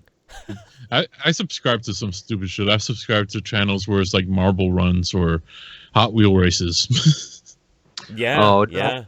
Well, Dragon Lord Dan was kind enough to say I have a better beard than Keemstar. We know this isn't true.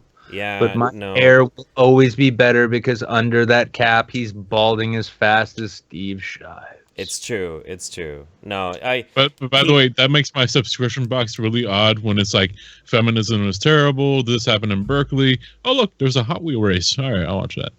Yeah, no, dude. I feel you. I watch all sorts of like crazy, ridiculous stuff like that. But one of my subs is my friend's 12-year-old daughter. To just like pass the time and like talk about her feelings. She takes like these little like pony figures and like talks about her feelings and like makes it into this character in the garden. And it's just this kid. It's like she's basically my niece. It's the most fascinating fucking thing I've ever watched in my life. And nobody watches it. She's got like 4 subscribers and I'm one of them. I find it just the most interesting thing in the world. I've actually been thinking about giving Quinn her own channel. And, like, ratings and comments would be turned off because it's my fucking 9-year-old's channel. Right. But keep in mind that this is a kid who, I was sitting in here one time. She's on the laptop that I gave her, and I put the parental controls on so she can just watch her cat videos and stuff like that. And, I'm like, Quinn, Google if I fits, I sits. And that was like 2 hours. She was fine. But, yeah, one time she finds this 30-year-old nerd guy review of the new Powerpuff Girls. Mm-hmm. And she's just, I hear her cackling like a crazy person from her room, and then I hear, ha ha ha ha, the new Powerpuff Girls is garbage. Oh, yeah. shit. All right. No, she's not wrong. But yeah, so yeah, I mean, it was pointed out in the chat though. The Keemstar hate train, yeah, it's been going for 2 years now. There's a reason. It's because Keem keeps shoveling coal into that steam engine to make sure it can get up to 88 miles an hour so he can get into the future where people will continue to hate his content. Right. Like, the hate's well earned.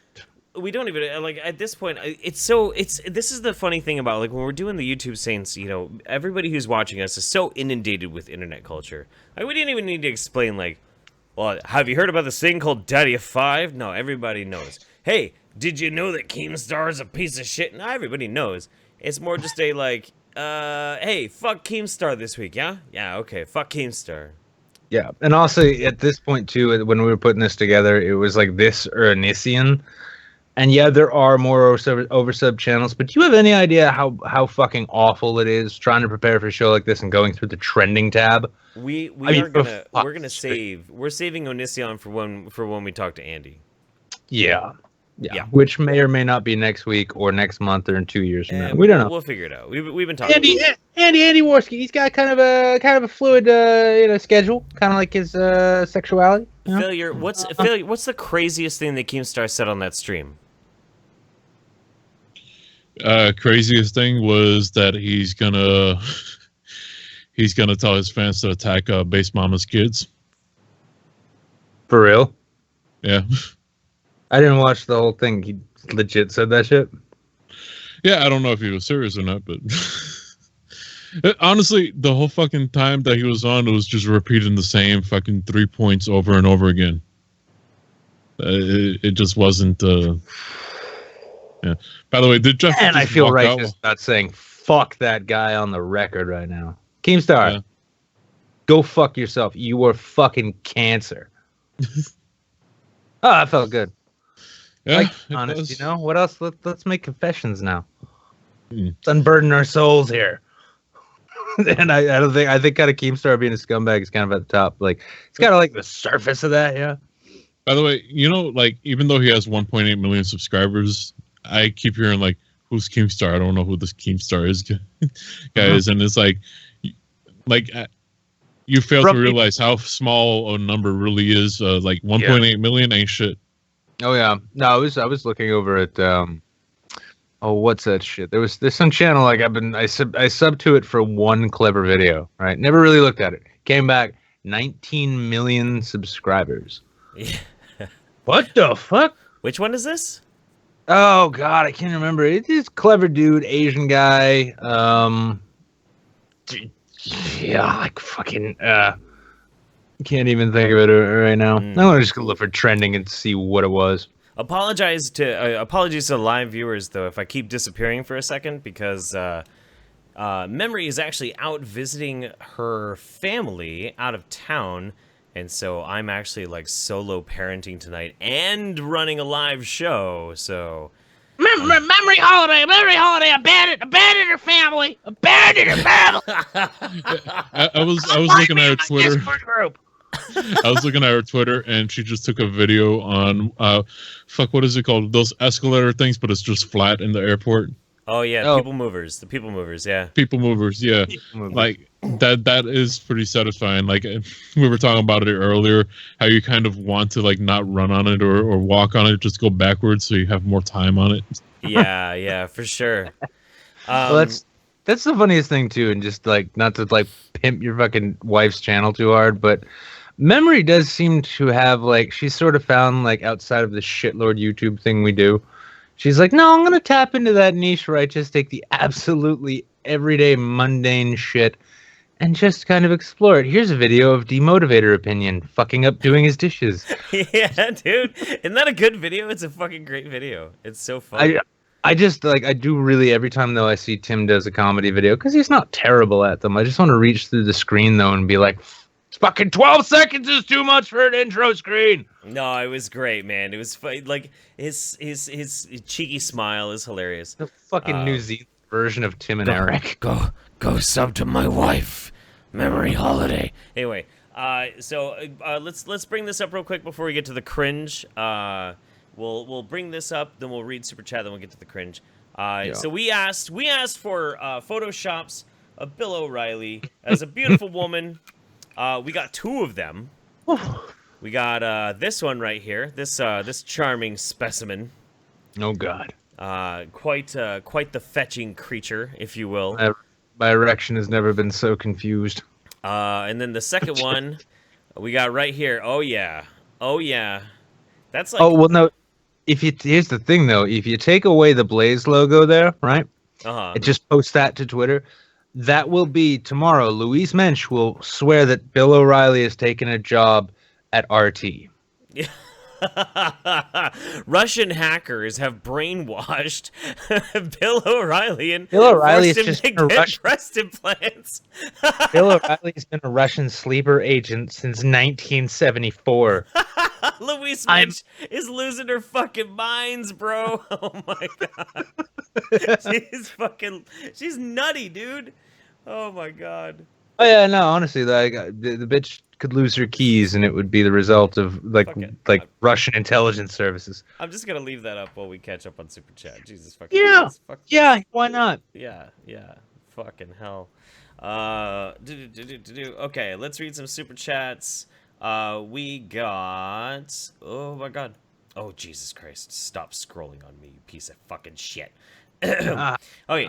Wild Tanuki, next hangout we watch basketball, rip it apart. I think he means basketball. Did you mean basketball? That'd be good. Paige again says, well, Nick, you're not lying about the Casey Anthony thing. Knew it. Stephen Blackman says, when is anyone going to do a Steve and Stuffy parody? Jeff, Nick Baring, Galactic Bubble Productions, Andy, etc. Well, I started doing a little bit of it with the Mr. Wiggles thing, but I haven't kept up with it. But I do want to redub a Steve and Stuffy, but I think he will DMCA me into fucking oblivion. So I should probably do it and like upload it to Daily Motion. Yeah, well, what I want to try to do is get Galactic Bubble to get like a bunch of us together, like Baron and stuff, and Andy and you. Yeah. But we started the group chat on Twitter and it went like nowhere. Crow says, oh wow, taking a bold position on the Keemstar hate train. You're only like 2 years late on this one. Retro format. You know it, baby. Retro's in this year. It's super in. You see what I'm doing?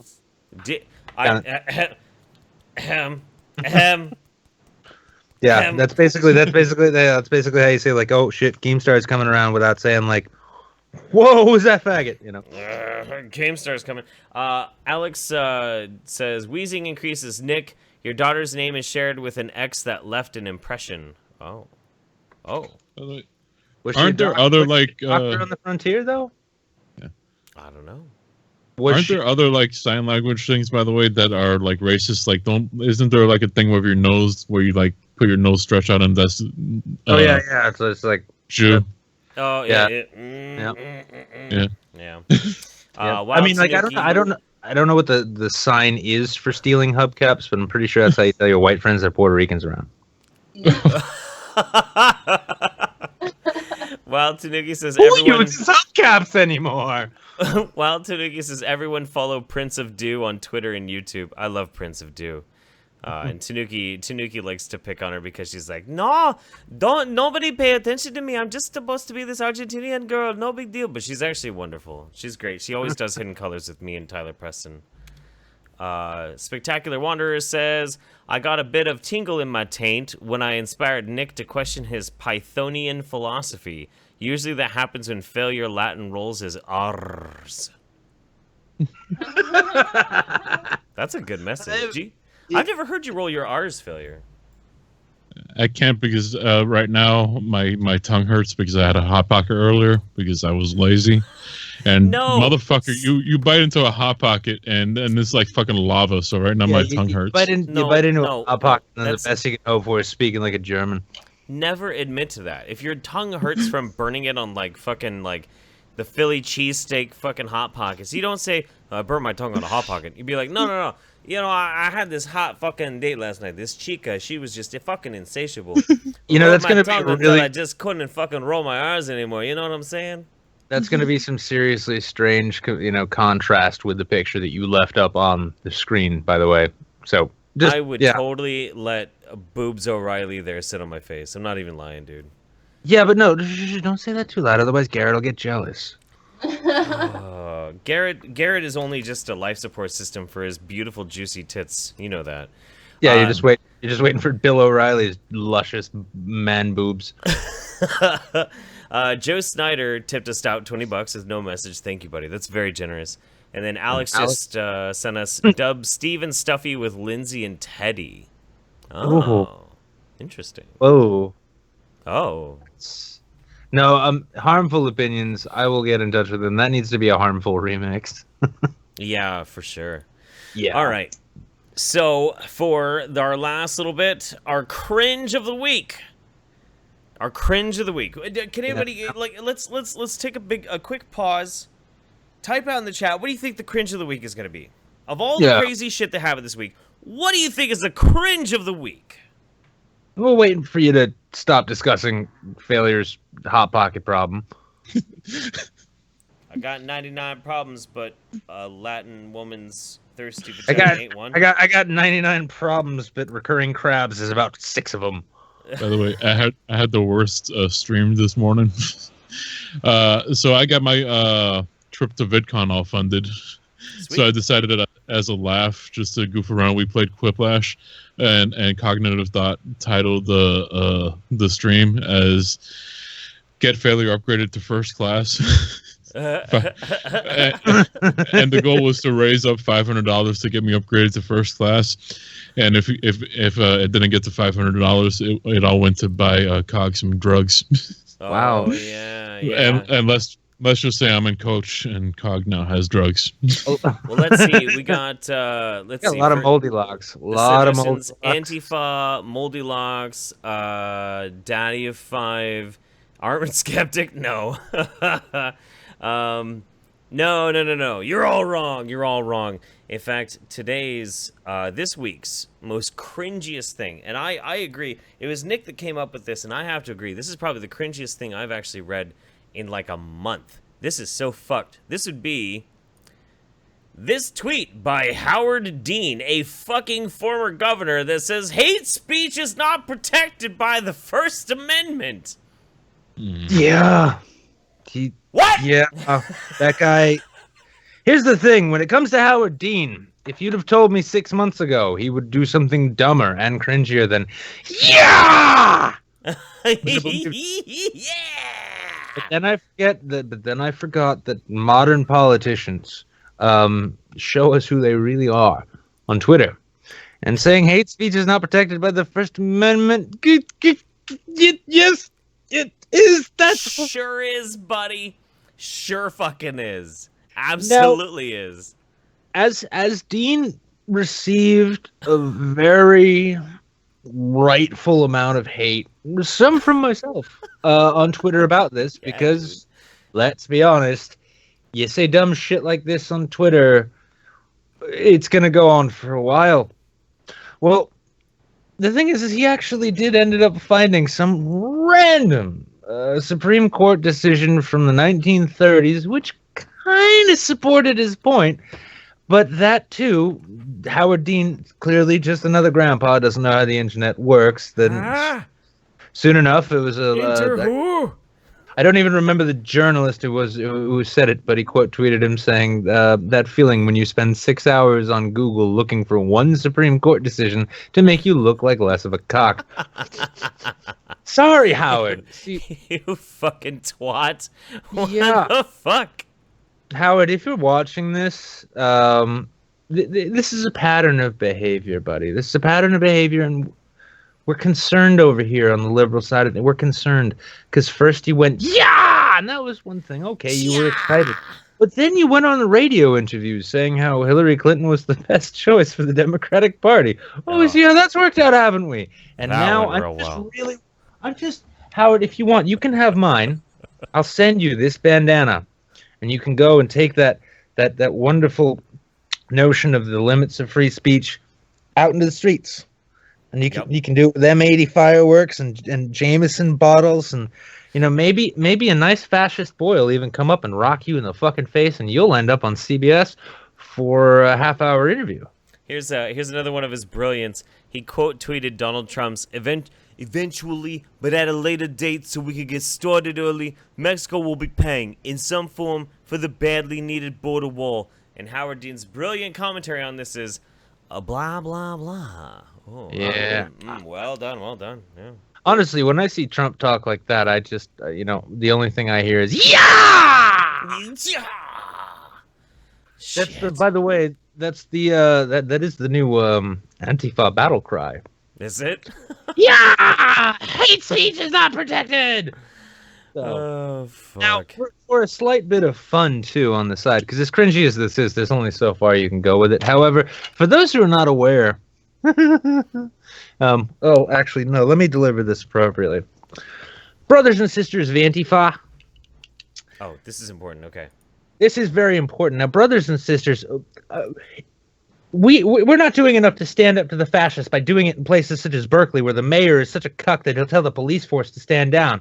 Now, if you notice my glasses fogging up, that's okay. That's just something we do here at Antifa. But Mahalo and Ibambwe, all of that, Mahalo, Allahu Akbar, and everything else in between, our oppressed brothers and sisters need to join us in.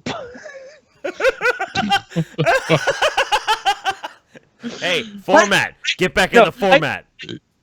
We are going to be staging an anti-fascist march in Pikesville, Kentucky.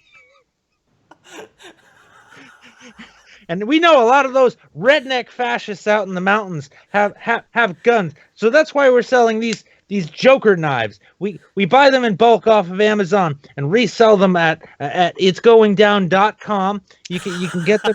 And this is how you this is too big. Oh shit.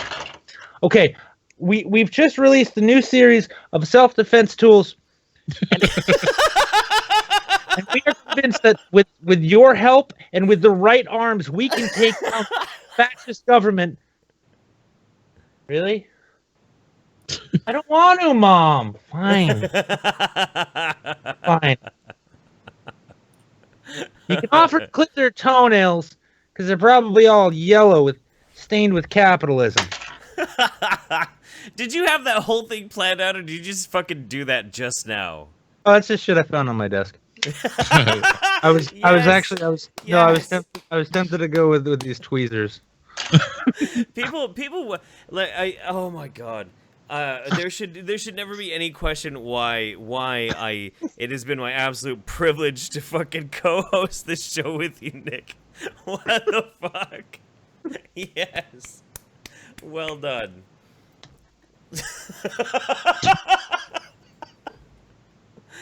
Oh, fuck me dead. Alright, Spectacular Waterer tipped us out, said Obama getting involved in French politics. Sea Line in Orange says, bring your Antifa protests to my mountains. And bring them to Bill O'Reilly's mountains. yeah, oh shit. Oh no, yeah. Oh no. Oh man. Okay. No, let's get that. Let's get that. There we go. There's some Rocky Mountain High. Ladies By the way, and gentlemen, tip for the Antifas out there. You can in fact vape through your bandana. you can. Yeah, it's true. Oh, it's totally true. cool. So, I ladies once and heard gentlemen, them. we have been the YouTube Saints. Go check out Failure Accomplished. Go check out Ninja Whitehall. I hope you have a fantastic fucking evening. It has been an absolute pleasure. And make sure you know how to signal for safety, everybody. Signal for safety. And oh shit. And don't forget that Can't wait to Next report Sunday, your it's death. happening again. Like, seriously. What's wrong with you, asshole?